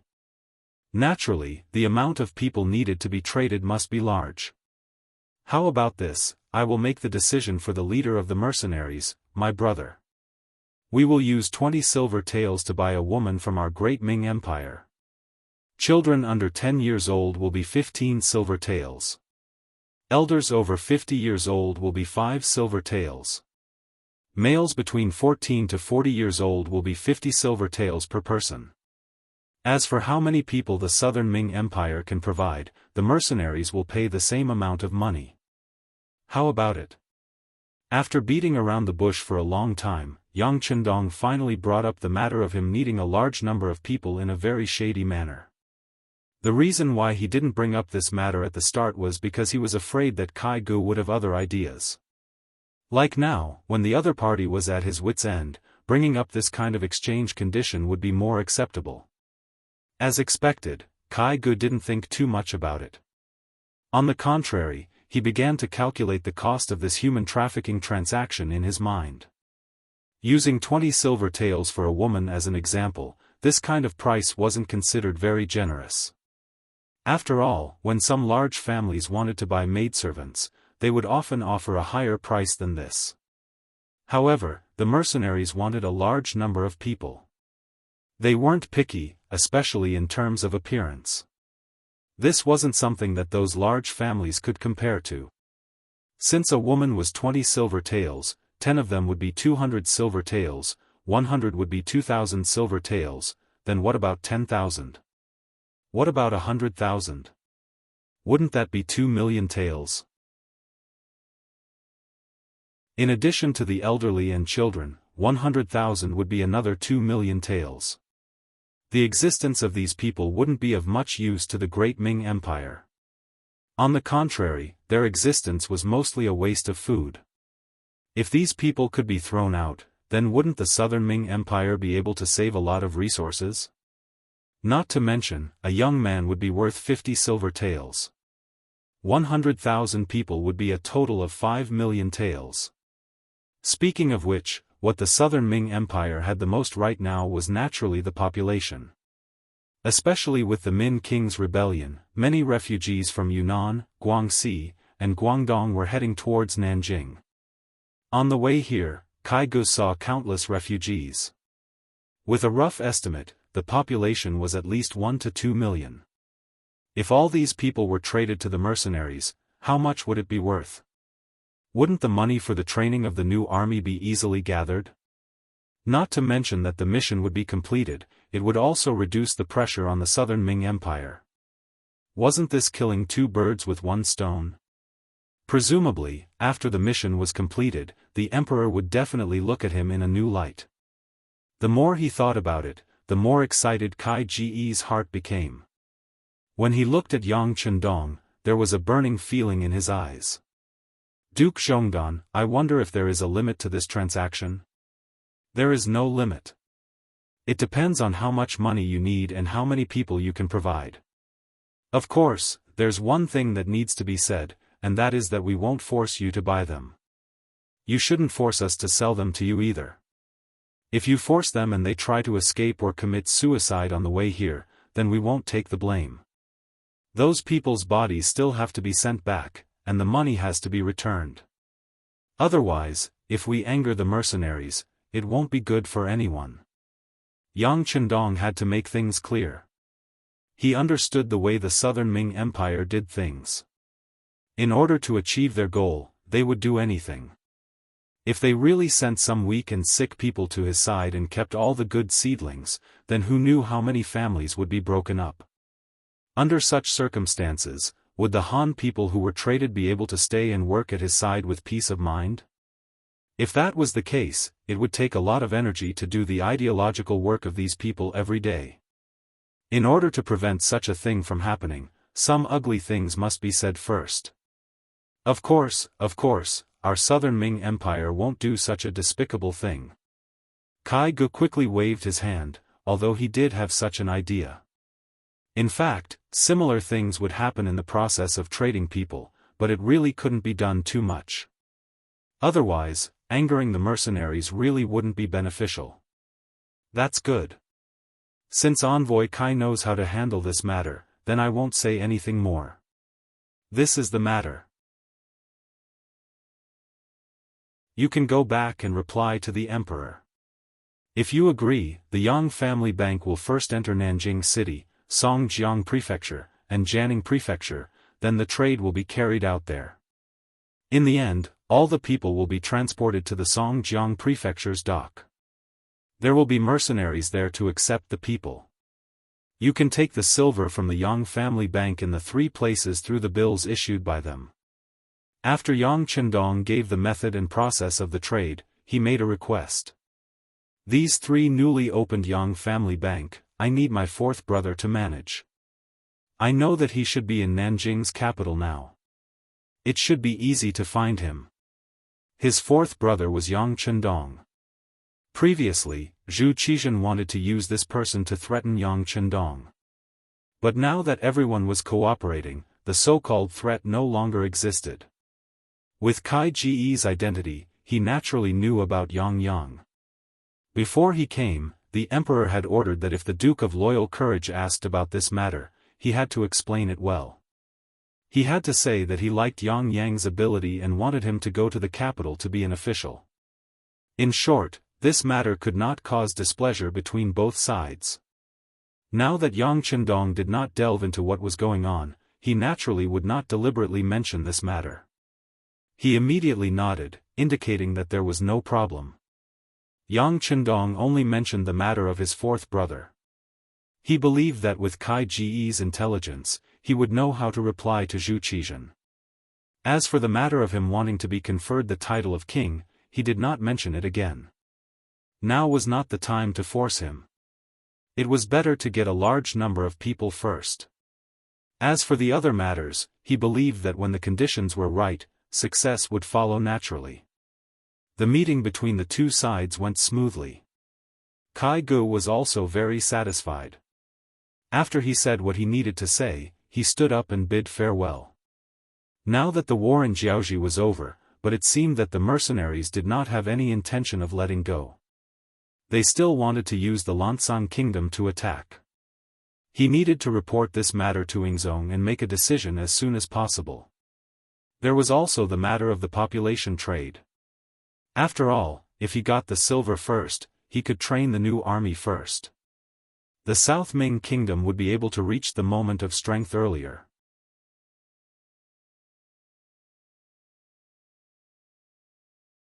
Chapter 540. Kai Gu, who knew that there was no time to lose, packed up his luggage after leaving Yang Chendong's residence. In less than half an hour, he left Shiyu City and went straight back to Nanjing. Tiger's man reported the news of Kai Ji's departure to Yang Chendong, and then said with some worry, "Young master, do you think the Southern Ming Empire will agree to the human trade?" "They will, they have no choice now. Besides, there are wars everywhere, and now there are many refugees.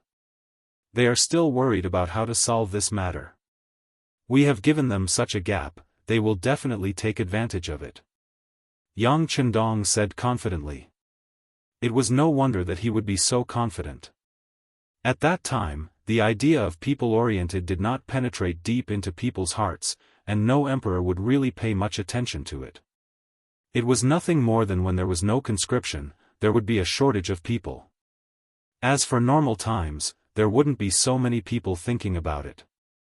Moreover, the Great Ming Empire had just experienced its heyday, and the population was more than 60 million. This time, it was just a transaction of 100,000 people, it was really not a big deal. Inform everyone that the Yang family bank is ready to enter Nanjing, Songjiang, and Jianghu. In addition, inform Qiqian City to prepare enough silver. If there is not enough silver when the transaction is done, it will be a joke. Yang Chendong gave an order to Tiger's man. The bank was newly established, and the silver reserves were naturally needed. However, relying on the Baimingyang family bank was obviously not enough to support the overall situation. Fortunately, Qiqian City had already accumulated a lot of gold and silver. Not to mention how much profit the Navy could make from controlling this sea area, the advanced products produced by the factories were in short supply once they were shipped out, and they could all be sold at a high price. How could there be a shortage of silver? Tiger's man left, leaving Yang Chendong standing in the yard with an indifferent expression. This human trade was originally part of his plan, but he hadn't figured out how to do it. Kai Ji's appearance gave him a chance to do it openly. It could be imagined that once there were enough Han people, the road of expansion could continue. Otherwise, they could only fight for the country and not defend it. This kind of expansion would lose its meaning. Of course, it would take some time for the human trafficking to be completed. What he needed to do now was to settle the matter in Jiaoji. How to stabilize the hearts of the people and how to make this place a bridgehead for the mercenaries to attack and retreat was the focus of the recent work. Call Kong Jia and Song Jia here. Yang Chendong thought about the importance of talents, so he thought of the two political commissars. Yes. Beta Persei responded and turned to leave. Only Yang Chendong's figure was left in the courtyard, standing between heaven and earth. With the arrival of the mercenaries and 45,000 educated youths, the situation in Shiyu City had undergone earth-shattering changes. The streets were much cleaner than usual. There were more shops in the city that could be freely traded. The granaries in the city were also completely opened, allowing the people to trade freely. There were many more patrolling soldiers on the streets to ensure the stability of law and order. At the same time, there were also some criminals who wanted to fish in troubled waters, so that the safety of the people could be better maintained. To be able to restore the city that was originally damaged by the war, especially the destruction caused by the mortar shells, in such a short period of time, it was naturally beneficial to the joint efforts of everyone. Among them, the two political commissars who were in charge of political work were especially important. Under Yang Chendong's request, the political workers not only needed to be able to stabilize the morale of the army during wartime, but also needed to display their unique abilities in the city's construction. In this regard, Kong Jia and Song Jia did very well. Under their command and leadership, the political workers at all levels in the army displayed their abilities. Shiyu City could be said to be changing every day.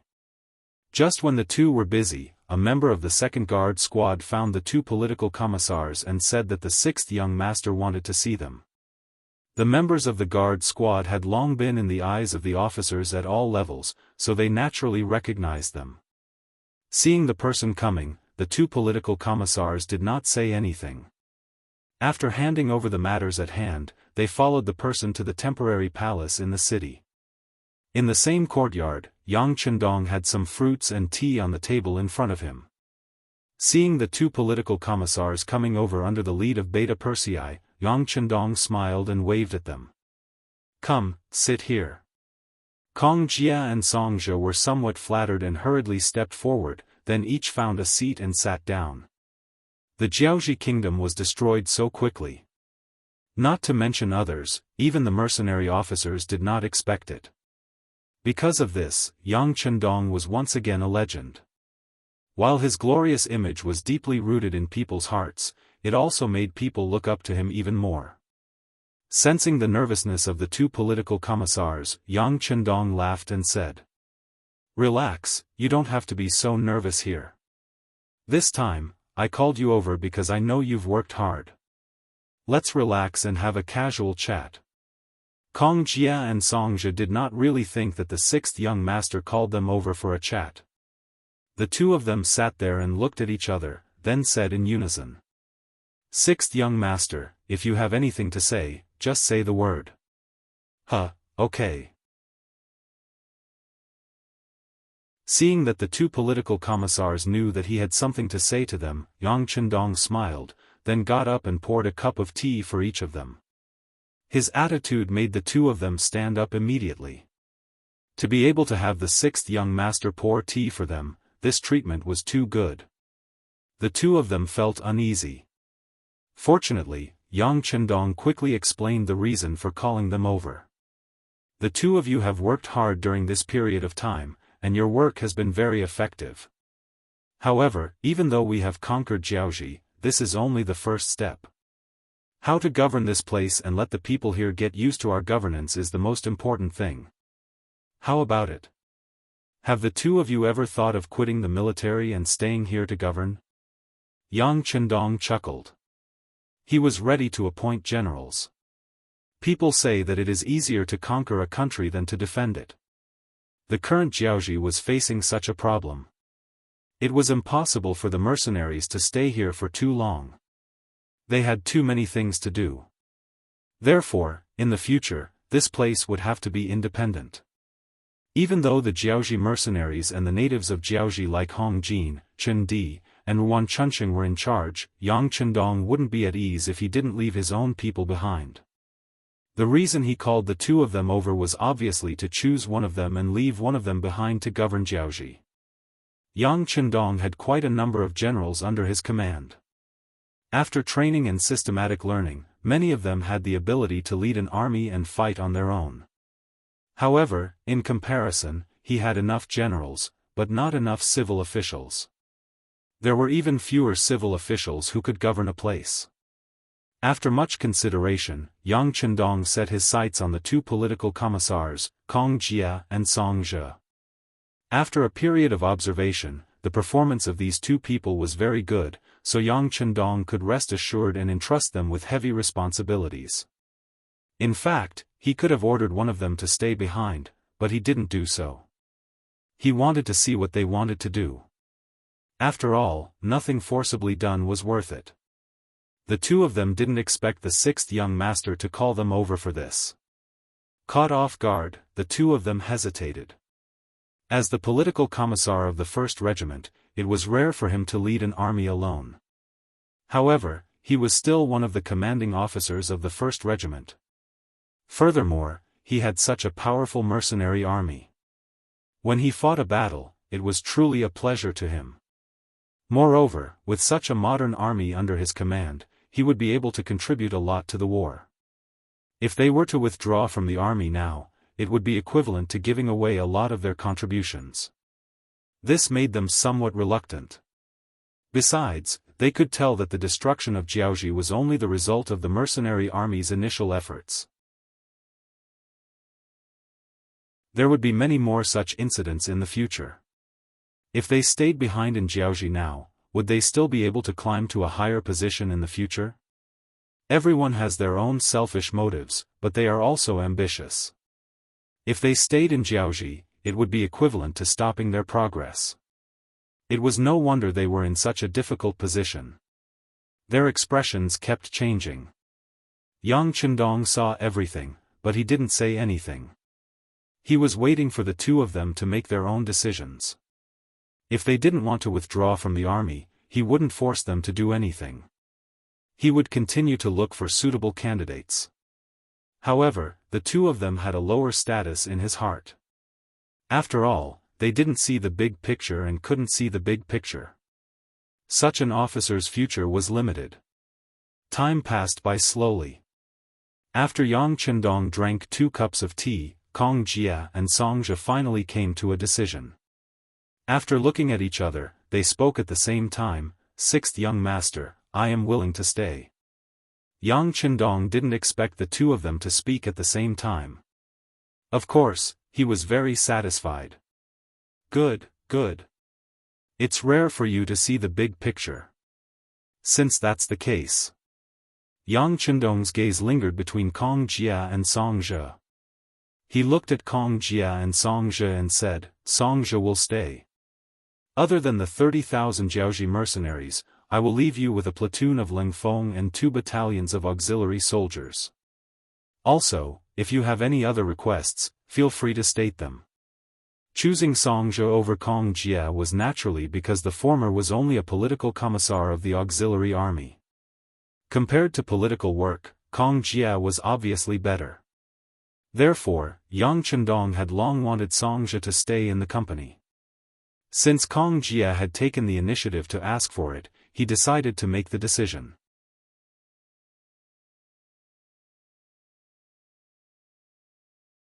Chapter 541. It was reasonable that Song Zhe was willing to stay. He was only the political commissar of the auxiliary division. Even though he was doing a good job, he still needed some free time to be promoted to political commissar of the Cold Vanguard Regiment. Since there was no room for him to rise in the military, he might as well take up a position in the local government first. The sixth young master was the one who suggested this. Song Zhe was sure that the other party would take note of his tactfulness. If there were any good opportunities in the future, the other party would surely remember him. As for the other requests, Song Zhe thought about it carefully and made a suggestion. Sixth young master, if it's possible, I hope to open a young family bank in Jianghu. Although I haven't done any management work, I think Jianghu should be built into a commercial center that radiates to the surrounding areas. If that's the case, it's necessary to have a young family bank to manage the finances. Over the past few days, a lot of resources had been shipped to Shiyu City from the sea. Most of them were clothing, food, shelter, and transportation. The clothing was mainly of various styles. Since this place was going to be managed by the mercenaries in the future, the clothes worn by the people would have to be changed to be more Chinese. They would have to change into traditional Chinese clothing. At the very least, they would have to change from a visual perspective. Fortunately, the garment factory in Qiqian City had expanded in scale. It wasn't too difficult to satisfy the needs of Jianghu. As for the food, it was naturally a large amount of potatoes. Even though it was a little boring to eat them all the time, it was enough to satisfy one's hunger. A person would only have the energy to do more things after eating a full meal. As long as they could endure this period of time, more land in Jianghu would be developed. With more land, not only would they be able to be self-sufficient in terms of food, they might even be able to supply other places. As for the living, it was even simpler. They would have to build more houses. Qiqian City would provide some cement. In addition, there were many mountains, forests, and trees in the vicinity of Jianghu. Building more houses wouldn't be a problem. The last line was related to the problem of road construction. After all, there was a limit to the production of cement. Therefore, they would first have to level the roads between the cities. Then, a cement factory would be built in Jianghu. Slowly, the main road here would be paved with cement. With the development of transportation, there was naturally no problem for commerce to flourish. Yang Chendong had already made certain arrangements before entering Jianghu. Now, he just had to do things step by step. Song Zhe, who knew a little about these things, only needed to follow the plan. However, before the troops and horses were mobilized, the provisions had to be mobilized first. In order to build a place, the most important thing was money. That was why he proposed to set up a young family bank here. As long as there was a bank, the initial funds could be operated in the form of loans. When there was money in the future, it could be slowly repaid. Sure. Yang Chendong nodded and agreed after Song Zhe finished speaking. Setting up a young family bank in Jianghu was part of his plan. Even if Song Zhe didn't mention it, he would have arranged for someone to do it. Then I have no further questions. Song Zhe quickly nodded. Since the sixth young master had already arranged everything, there wasn't much for him to consider. As for whether he would encounter problems in his work in the future, he would just have to deal with them when he encountered them. Good. If there's anything else, you can send someone to contact me. I will settle it for you. Yang Chendong didn't have the experience of building a small country. Therefore, he couldn't overthink everything. Therefore, he gave Song Zhe the privilege of being able to contact him at any time. The matter was finally settled. Xianxia became the temporary person in charge of Jiaoji and Chang Qianhao became the first chairman of the Chamber of Commerce. Yang Qindong hoped that the two of them could work together to transform Jiaoji into a truly prosperous place. The matter of Jiaoji could be put aside for now.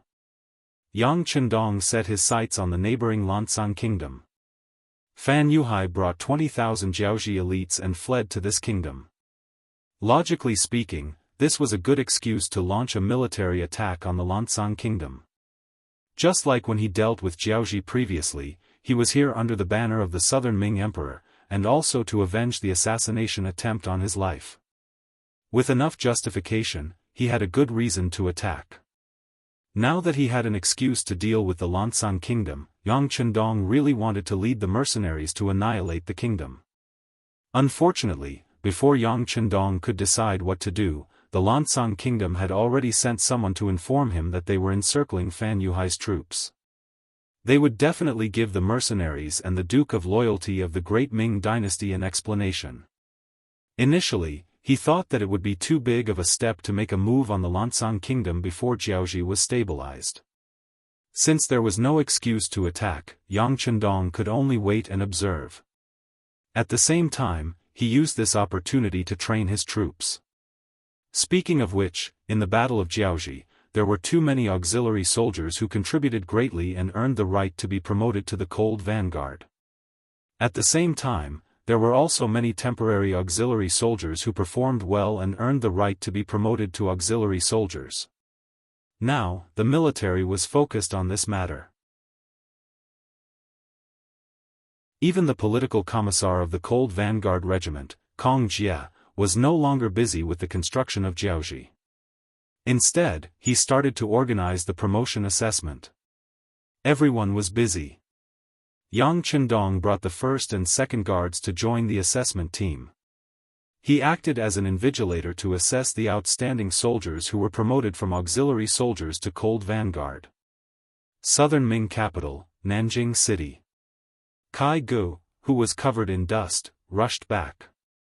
As soon as he entered the city, before he could even take a sip of water, an embroidered uniformed guard appeared in front of him and brought him to Zhu Qizhen of the Ying sect. "Beloved Minister Kai, how did it go?" Zhu Qizhen asked anxiously when he saw Kai Gu in the side hall of the palace. In the side hall, Chao Jixiang, Qian Sengliang, Kai Zhong, and a few other eunuch leaders were also present. Kai Gu knelt on the ground and recounted everything he had seen and heard along the way, including the current situation of Jiaoji. Listening to Kai Gu kneeling on the ground and saying something, Zhu Qizhen's face was sometimes gloomy and sometimes relaxed. His expression was constantly changing. Not only him, but the eunuchs standing below were also shocked. They didn't expect Jiaoji to be wiped out in such a short period of time. This gave them a new understanding and evaluation of the strength of the mercenaries. In less than an hour, Kai Gitsai reported everything he had seen and heard, especially everything he had talked about with the Duke of Loyalty. Then, he kowtowed to the ground with a respectful expression, waiting for the emperor to deal with him. Jiaoji was destroyed just like that, and Lily was captured alive? Zhu Qizhen said in a daze. It could be seen that the high and mighty Zhu Qizhen's expression wasn't too good. Even when the Great Ming Dynasty was at its peak, it was impossible for them to crush Jiaoji like they did with the mercenaries. Perhaps the Great Ming Dynasty's ideology of moderation played a role in this. They never had the thought of destroying other countries. But no matter what, they couldn't do anything to Jiaoji. Now, however, the mercenaries easily destroyed them. Even the old King Lily fell into the hands of the mercenaries and became their prisoner. Judging others by their own standards, how could he not feel a trace of sadness when he thought about such a thing? If the mercenaries could destroy Jiaoji so easily, wouldn't it be a huge headache if they became the enemy of the Great Ming Dynasty? What was going on with Yang Qindong? Why didn't he see that he had this kind of ability before? Was it really just a coincidence that he saved the mercenary leader who had never appeared before, and that's how he gained his current power? At this moment, countless thoughts appeared in Zhu Qizhen's mind. He actually felt a faint sense of worry in his heart. Zhu Qizhan was speechless for a long time. Chao Jixiang, who was at the side, saw this and guessed the reason. This was also a skill of the head eunuch. If he couldn't guess the emperor's thoughts, he wouldn't be far from being marginalized. In the eyes of the eunuchs, the emperor was their sky and their earth. Naturally, no accidents could happen to him. Chao Jixiang only hesitated for a moment before advising, "Your Majesty, Jiaoxi is a small country with a population of less than 2 million. Compared to the great Ming dynasty, its cities are like fireflies competing with the bright moon. How can they be compared to the sun? Even if the mercenaries came to occupy our great Ming dynasty, they wouldn't have the strength to do so. It's just that the mercenaries reminded us that we have to become stronger ourselves." The first part of his words was to enlighten Zhu Qizhan, while the latter part was hinting at him. Sadness wouldn't solve the problem. Only by developing oneself and strengthening oneself would one be able to do so. To be able to become the emperor, one's wisdom was naturally not something ordinary people could compare to. Just now, he couldn't think straight, which was why he revealed a worried expression. Now that he heard Chao Jixiang's reminder, he thought about his own advantage. If he had to make an analogy, they were like an elephant and the mercenaries were like a poisonous snake.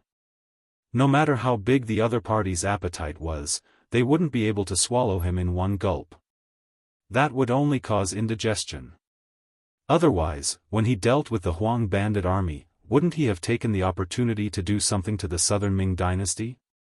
However, they didn't. This was already very clear. Of course, the other party's strength could increase at any time. If he couldn't grasp this opportunity to help the southern Ming dynasty rise, then it would be hard to say what would happen in the future. Zhu Qizhan, who had made up his mind to become stronger, seemed to be filled with energy at this moment.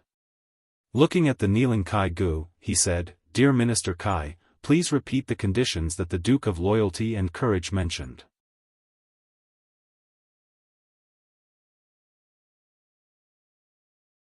Chapter 542. Yes, Your Majesty. Kai Gu nodded and repeated Yang Chendong's request. In the following time, Zhu Qizhan and the eunuchs discussed how much money they needed to train the new army and how many people they needed to trade. Just as Yang Chendong had expected, Zhu Qizhan did not pay much attention to population. Especially after Yunnan, Guangxi, and Guangdong were occupied by the Min King's forces. Many refugees escaped from there and were now entrenched in the southeastern provinces. There were even many who were heading towards Nanjing. According to the reports of the officials, the appearance of these refugees had greatly affected the security of other places. Their daily necessities alone were a big problem, which often gave the local officials a headache. This time, they could use the method of trading to transport these people out. As for whether this would strengthen the mercenary army. Not to mention that they did not provide the population, did the mercenary army not have other ways? It was very difficult to make these refugees into an army. These people did not have enough to eat, they did not have warm clothes, and their health was generally not good. Otherwise, the southern Ming Empire would have recruited them into the army. Otherwise, the Min King's forces would not have easily let them leave their territory. In short, these people were of little value to Zhu Qizhan. Most of them were even burdens. It was a good opportunity to give them to the mercenary army and let them have a headache. It was also a good way to make them worry, so that they would not threaten him with a strong army. After thinking it through, Zhu Qizhan began to order the 3 eunuchs to count the refugee population. According to him, other than those young people with strong bodies and beautiful young women, the rest of the refugees could be used for trading. If they could exchange a large amount of money, the southern Ming Empire would have the strength to train the new army and strengthen themselves. The number of refugees had already been reported by the local officials. The number of refugees had reached 5 million.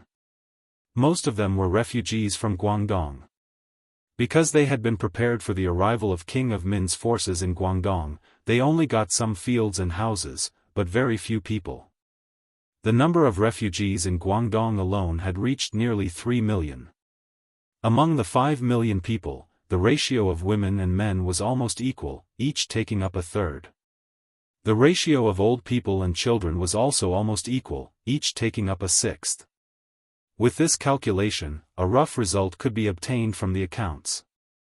The women had about 1.5 million, each 20 taels of silver, which was 30 million taels of silver.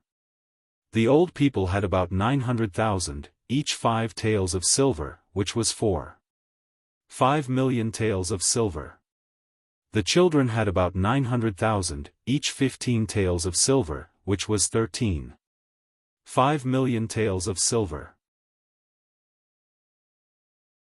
The men had about 1 million, each 500,000 taels of silver, which was 50 million taels of silver. Altogether, the total population was about 4,300,000 people. If they were to trade, they would be able to obtain 98 million taels of silver. After the number came out, even Zhu Qizhen could not help but suck in a breath of cold air. He didn't expect that a group of vagrants could increase his income so much.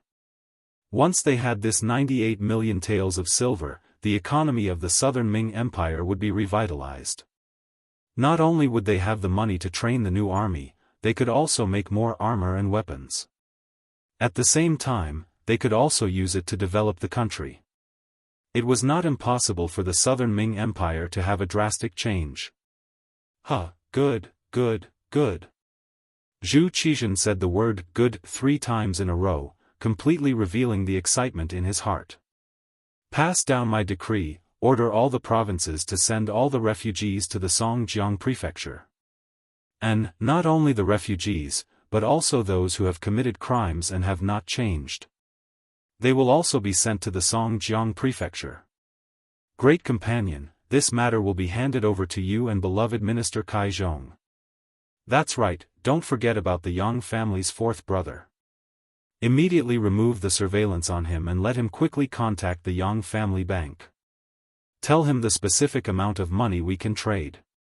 Don't let them not take out enough money when the time comes. At this moment, Zhu Qizhen had already thrown the threat of Yang Chendong to the side.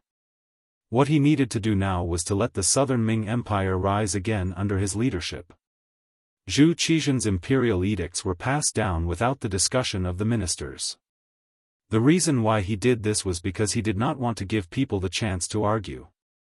With his understanding of the ministers, once they knew that he had a human trade with the mercenaries, they would definitely stand up to stop it. Even though these ministers were already helpless against the refugees. They had read the books of sages since they were young, so they naturally wanted to learn how to be a saint. They would definitely not agree to abandon the people like this. Since they would not agree, then why did he need their permission? He was the emperor. However, there was no such thing as an airtight pants in the world, not to mention that this matter involved so many people. In less than a day, the ministers below knew about this matter. Then, they hurriedly walked into the palace. Needless to say, they were here to persuade him. Regarding this, Zhu Qizhen was already prepared. He used his body as an excuse and refused to meet anyone. As for whether they would make a fuss when they did not see him, it was up to them. If it were not for the Southern Ming Empire's ancestral teachings that there was no need to punish a doctor, he really did not mind looking for a few people at this time to kill the prestige of those ministers who only knew how to eat, drink, and enjoy every day and were useless at critical times. After the imperial edict was passed down, the first to benefit was naturally the Yang family's 4th master, Yang. He was originally staying in Jianghu prefecture. Suddenly, a group of embroidered uniform guards came and took him away from the Yang family's ancestral home without any explanation. This scene was seen by many people at that time. Originally, Jianghu prefecture's magistrate, Li Daotong, wanted to stop it because he knew that this person was the brother of the Duke of Loyal and Courageous. Once something happened in his territory, how could he get away with it? However, when he appeared with a group of magistrates and saw that they were all embroidered uniform guards wearing flying fish robes, black gauze hats, imperial belts, and embroidered spring sabers at their waists, he immediately became terrified. These were all the emperor's people. If he dared to stand out and say half a word, he was afraid that he would be arrested together with them. Seeing that Li Daotong did not even dare to breathe loudly, Yang Yang did not blame him. In fact, he had already prepared for this scene in front of him. He had always heard about some of the things that his sixth brother had done. His achievements were so great that the Yang family would be implicated sooner or later. Therefore, along the way, Yang Yang did not shout or make a fuss. He just followed the embroidered uniform guards and left Jianghu Prefecture. His cooperation also saved him from physical pain. Not long after leaving Jianghu, another group of embroidered uniform guards came and announced that this time, it was Emperor Yingzong who invited him to Nanjing to be an official. With the arrival of these embroidered uniform guards, his treatment also improved. At least, no one gave him any face in front of his face. As soon as he entered Nanjing, he was placed in a small courtyard and detained. Although his personal freedom was not restricted, and no one would stop him even if he wanted to go out shopping, there were always embroidered uniform guards following him. However, there were always some embroidered uniform guards following him, which made him realize that he was being watched. Thinking about it, the reason why these people did not make a move on him was probably because his sixth brother's power was flourishing. Before things were settled, they did not want to anger his sixth brother. Just like this, less than 20 days later, an imperial edict suddenly appeared in front of him. He was specially appointed by Emperor Yingzong as the general representative of the Yang family bank in southern Ming. For a time, all the embroidered uniform guards around him withdrew. This time, they really withdrew. No one came to monitor him. He, who had just regained his freedom, saw the current head of the eunuchs, Qiao Jixiang, appear in front of him. First, he comforted him for a while. Then, he talked about the problem of the population trade between southern Ming and the Duke of Zhongdan. He also asked him to quickly choose a location in Nanjing, Songjiang Prefecture, and Jianghu Prefecture and then raise money. Although it was mostly used to describe women, it could also be used to describe Yang Yang's current situation. Just as Qiao Jixiang left with his people, a platoon of cold soldiers appeared in front of him. The person leading them was the platoon leader, Silver Tiger. This person had stayed in the Yang family manor outside Baiming's capital and was one of Yang Qindong's trusted subordinates. Silver Tiger's arrival was not only to protect Fourth Master Yang Yang's safety, but also to help him prepare the Yang family bank. Many contacts with the security bureau had to go through his hands. This was not because Yang Qindong did not trust his fourth brother, but because he did not want his fourth brother to be involved in dangerous matters. The news that southern Ming was going to trade people with the mercenaries spread like a gust of wind. For a time, the various powers had different reactions. When the news reached Baiming, Zhu Qiyu, who was the acting head, was silent at first. Then, he loudly reprimanded Zhu Qizhen in front of his civil and military officials. Since the founding of the Great Ming, our Great Ming has benefited tens of thousands of people. We are determined to let them live a good life. When did we ever trade people? This Zhu Qizhen clearly doesn't care about the rules of our ancestors. At this moment, Zhu Qiyu was already on the same level as Zhu Qizhen. He no longer called him Great Mastering like before. At the very least, he would call him Elder Cousin. Instead, he directly called him by his name. Zhu Qiyu sat on the golden dragon throne and raged. The officials below all lowered their heads and did not say anything. When the Great Ming was first established, there were indeed some rules. For example, there were no political marriages, no tribute, the Son of Heaven guarded the country, the king died for the country, and so on. This was already a lot more unyielding compared to other dynasties. However, there was no such thing as trading people was prohibited in these rules. Not to mention, in order to survive, the southern Ming even gave the title of king with a different surname. What did it matter if they traded people for military funds?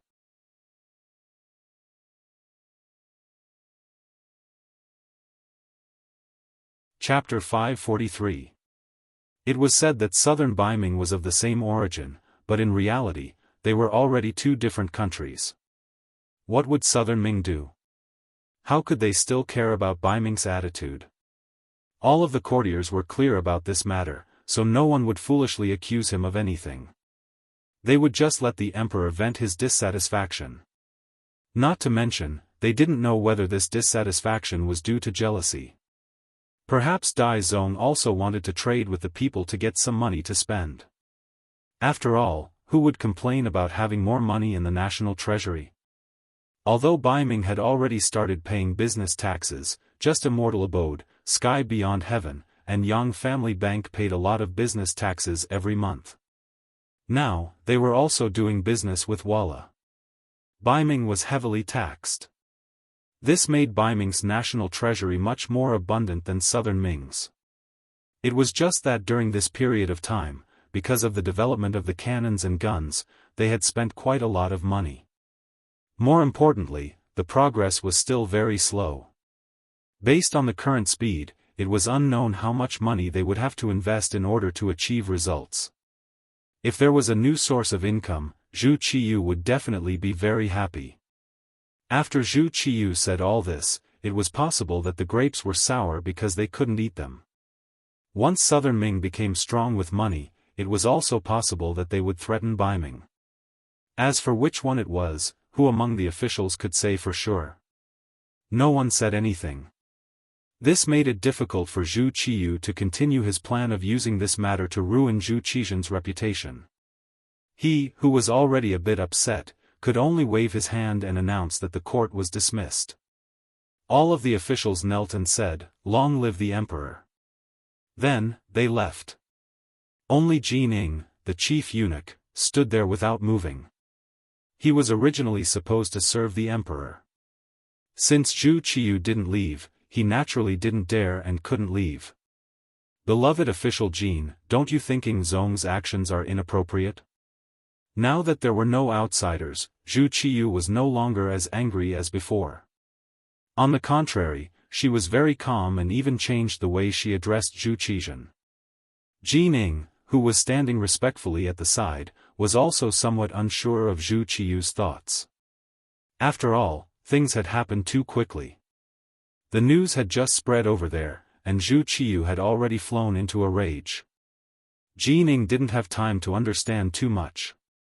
Now that he was asked, he could only speak in a probing tone, "Your Majesty, why don't this official find some people to punish that person in the south?" There's no need for that. Zhu Qiyu hesitated for a while, but in the end, she rejected this method. Presumably, there are some things that we don't need to do, and there will be others who will do it. After all, there is no lack of scholars who call themselves saints in the world, so we don't need to get involved. I'm just curious, why do the mercenaries need so many people? Your subject has heard some rumors. It is said that the mercenaries are engaged in various business transactions on the sea, including human trafficking. It was said that there were some places overseas that were vast but sparsely populated, so some people wanted to move some people there to grow food. Of course, this is just what this official has heard, and there is no proof. As the emperor's personal servant, the most important job was to relieve the emperor's worries, so she had to know all kinds of news. Just like what she had just said, it was a piece of news reported by a little eunuch before the court. Of course, Ji Ning didn't know that this news was originally deliberately spread by Yang Chendong on behalf of the Security Bureau. He was just trying to confuse the public. Anyway, it was just a rumor, so it didn't take much effort. As for whether others believed it or not, it didn't matter so much. Overseas, that's quite possible. Zhu Qiyu nodded gently after hearing this. Because she didn't know, she had no right to speak. The great Ming dynasty had been forbidden from going to the sea for many years. Regarding the matters overseas, she had only heard about it from the elders. As for the specifics, her impression was very vague.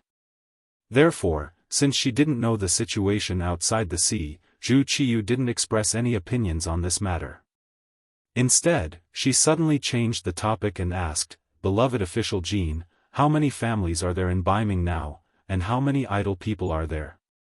Jining was still thinking about why she didn't take advantage of this opportunity to criticize the southern Ming emperor, Zhu Qizhen. When she suddenly heard Zhu Qiyu's question, it was as if a huge thunderbolt flashed in her mind. She immediately understood the meaning of her master's words. It seemed that she also intended to follow suit.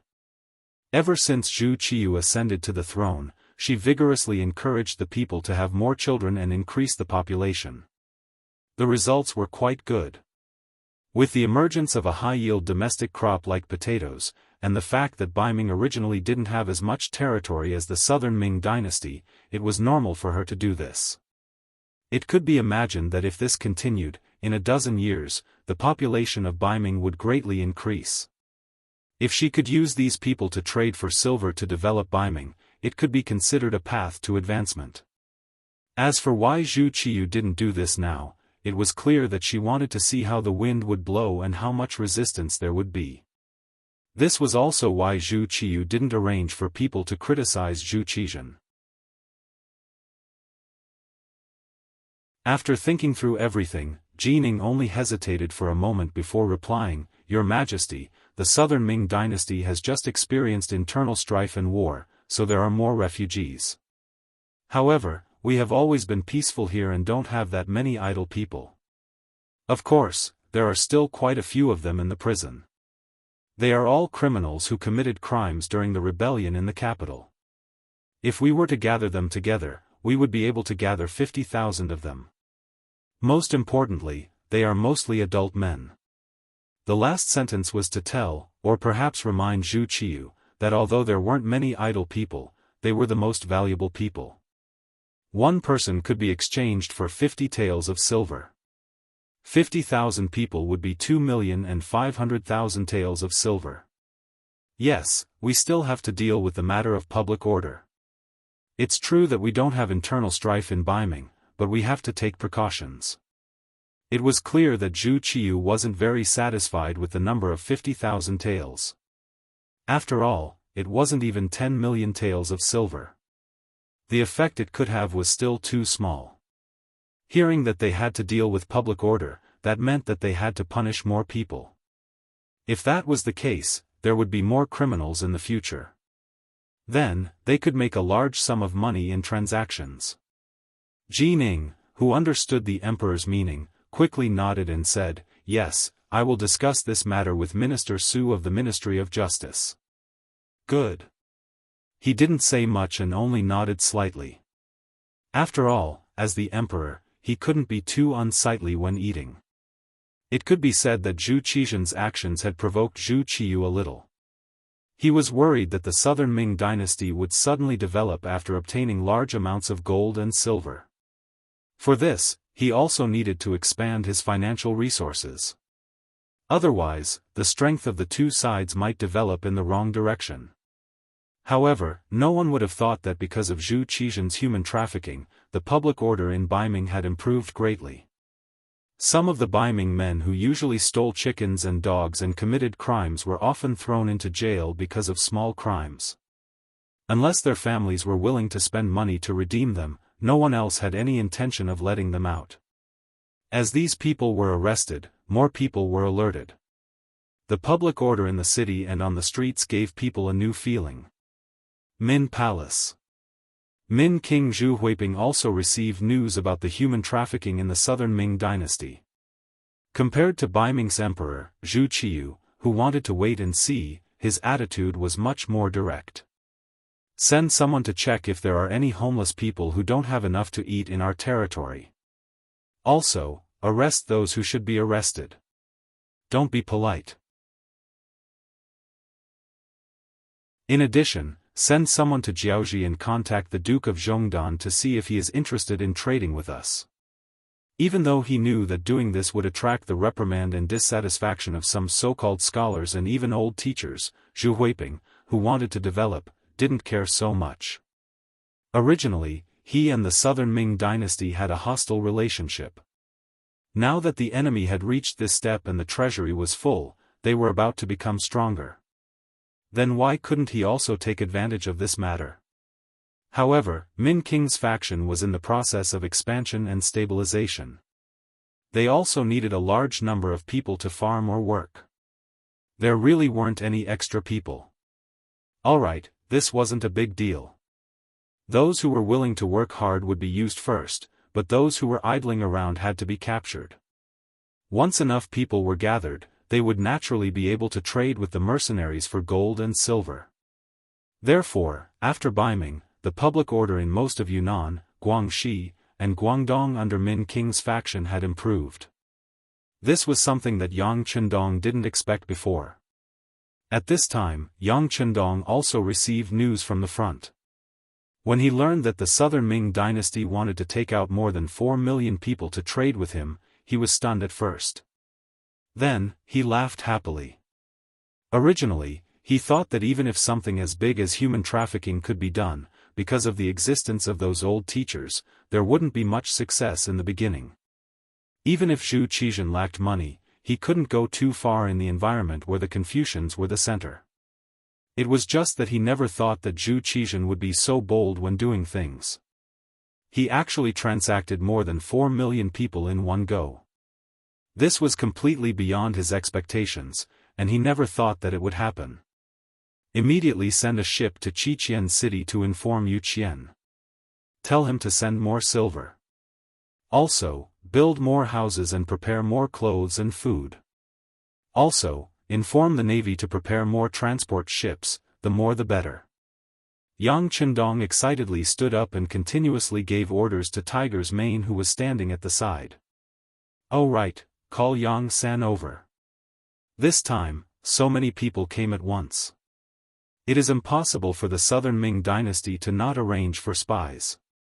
Tell him to arrange people to keep an eye on suspicious people. Don't let the situation in Qiqian City be exposed. Yang Chendong thought for a while and added.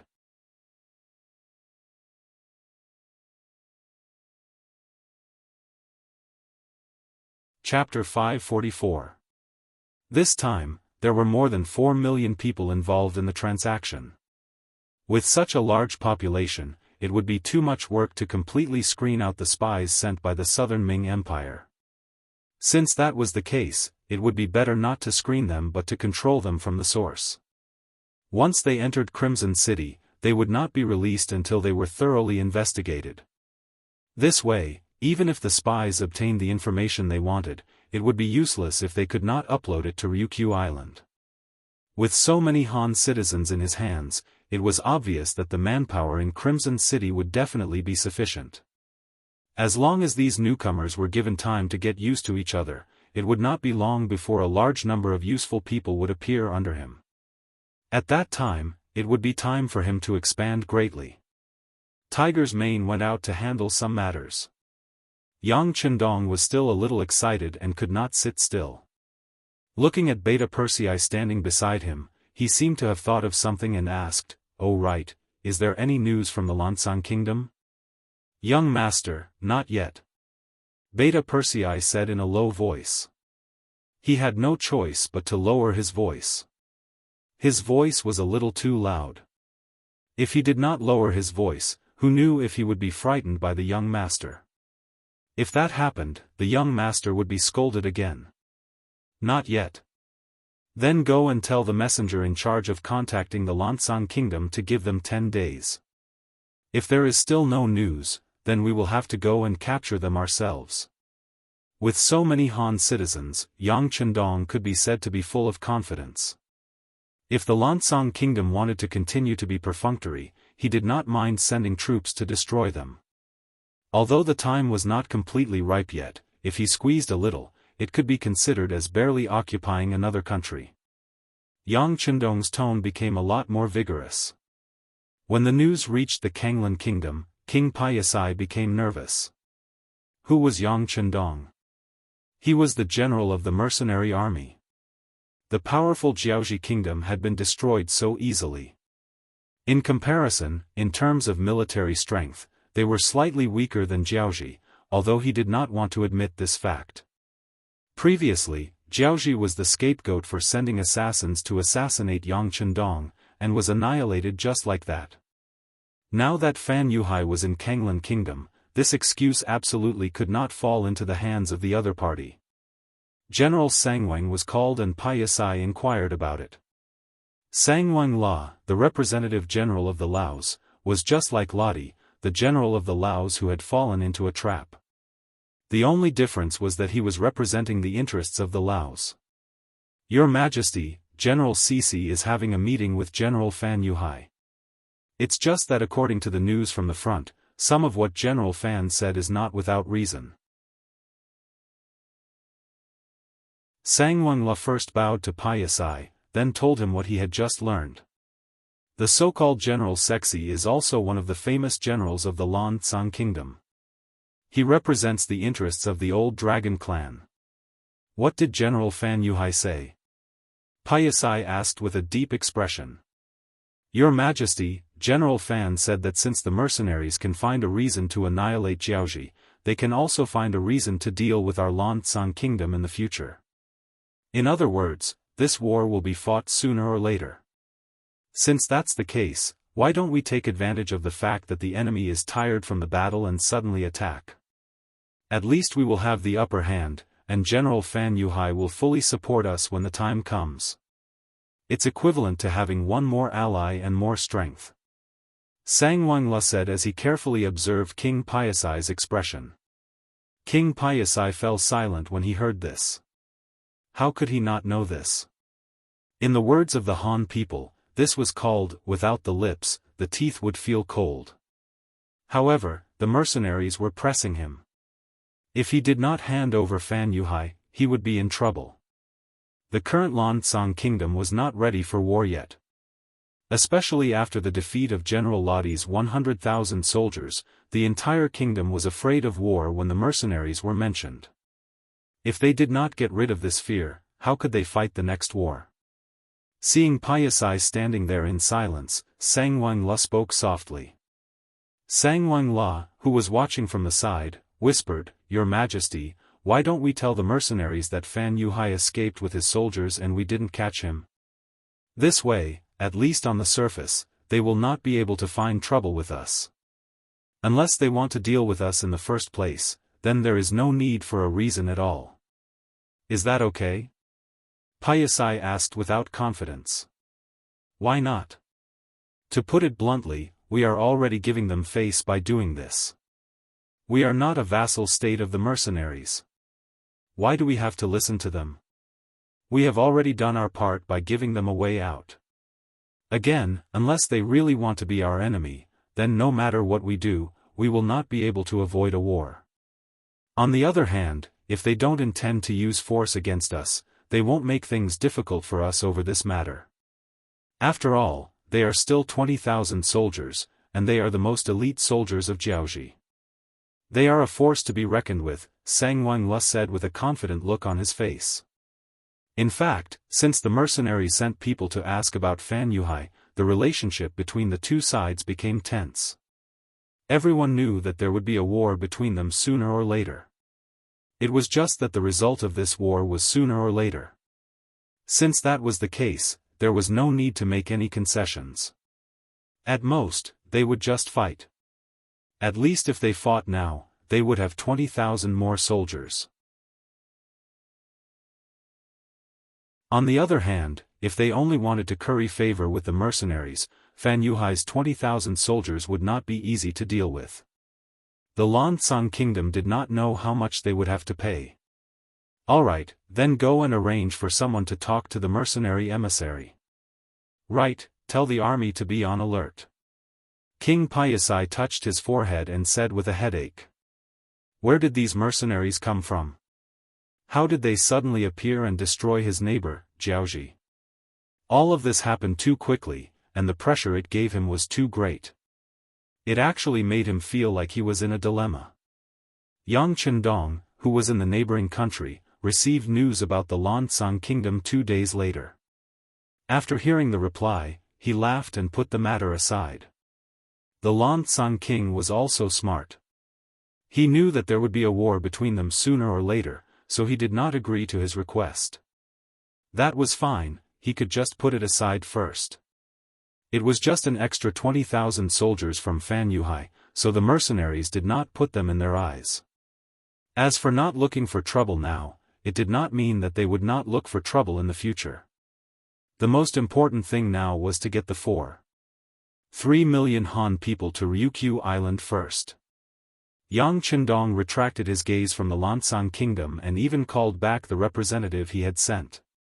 He ordered the Security Bureau to send back the news from the Songjiang prefecture of the Southern Ming Empire in a timely manner. After requesting an update every day, he placed all his attention on the integration of the army. After the destruction of the Huang bandits and the Battle of Jiaoji, the 2nd Regiment of the Cold Front and a few auxiliary battalions had expanded to more than 10,000 people.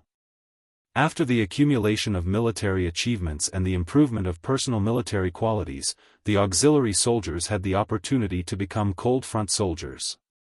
After the various tests began, more and more people with the ability to pass the test joined Leng Feng's team. The auxiliary soldiers' assessment to become Cold Front soldiers was given to the 2nd Regiment Commander Luo Pe and Political Commissar Kong Jia.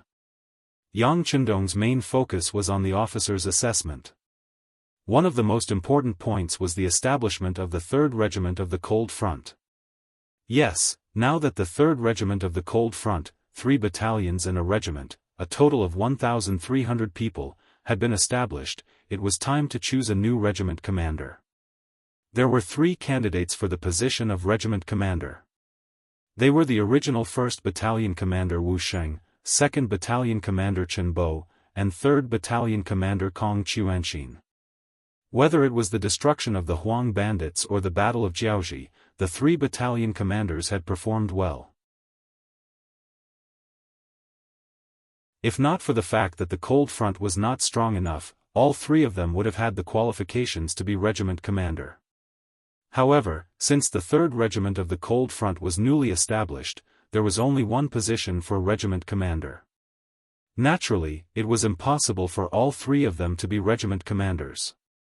In the end, Yang Qindong made some choices and balanced them out, promoting the 3 battalion commanders to different degrees. After the reshuffling, the 2nd Regiment commander was still Luo Pe, who was also the commander of the 2nd Regiment's 1st Battalion. Political Commissar Kong Jia was still the same. The original 3rd Battalion commander Kong Chuanxin was promoted to the 2nd Regiment's Chief of Staff, becoming a deputy regiment commander. The position of 3rd Battalion Commander was given to 1st Company Commander Tian Su, who had performed the best. The new regiment commander of the 3rd Regiment, Wu Sheng, was also the commander of the 3rd Regiment's 1st Battalion. Political Commissar Chen Bo was also the commander of the 2nd Battalion. 3rd Battalion Commander Chun Yang, who was originally a company commander of the 2nd Battalion, was also promoted. In addition, the original reconnaissance company was promoted to a reconnaissance battalion, and the 1st Battalion commander was Su Yunsheng, who was originally a company commander. After the reshuffling, Wu Sheng, Chen Bo, and Kong Chuanxin were promoted to regiment commander and deputy regiment commander respectively. It was a happy ending for everyone. Don't worry about scarcity, worry about inequality. There were only so many positions, so it was no wonder that Yang Qindong wanted to divide the spoils. Having been in the army before, he knew very well that the relationship between officers was that of good buddies and iron comrades in arms, but at the same time, there was also a competitive relationship. If this subtle relationship was not handled well, it could lead to a big mistake. Fortunately, Yang Qindong's prestige was enough. After this distribution, everyone was happy. Even Chief of Staff Kong Chuanxin, who was only promoted by half a rank, didn't show the slightest displeasure. This made Yang Qindong feel relieved. The original 1 regiment of Cold Front was expanded into 2 regiments. At this moment, the auxiliary troops also grew stronger. Originally, there were only 12 battalions. Even after transferring a regiment of soldiers to Lingfeng, they still managed to expand to 15 battalions due to the temporary addition of auxiliary soldiers. On the other hand, the temporary auxiliary troops were reduced from the original 14 battalions to 6 battalions. After passing the test, they would directly become auxiliary troops, you're tuning in to the Unparalleled SwordWill YouTube channel. Don't forget to subscribe and join us on this journey to catch the most captivating stories.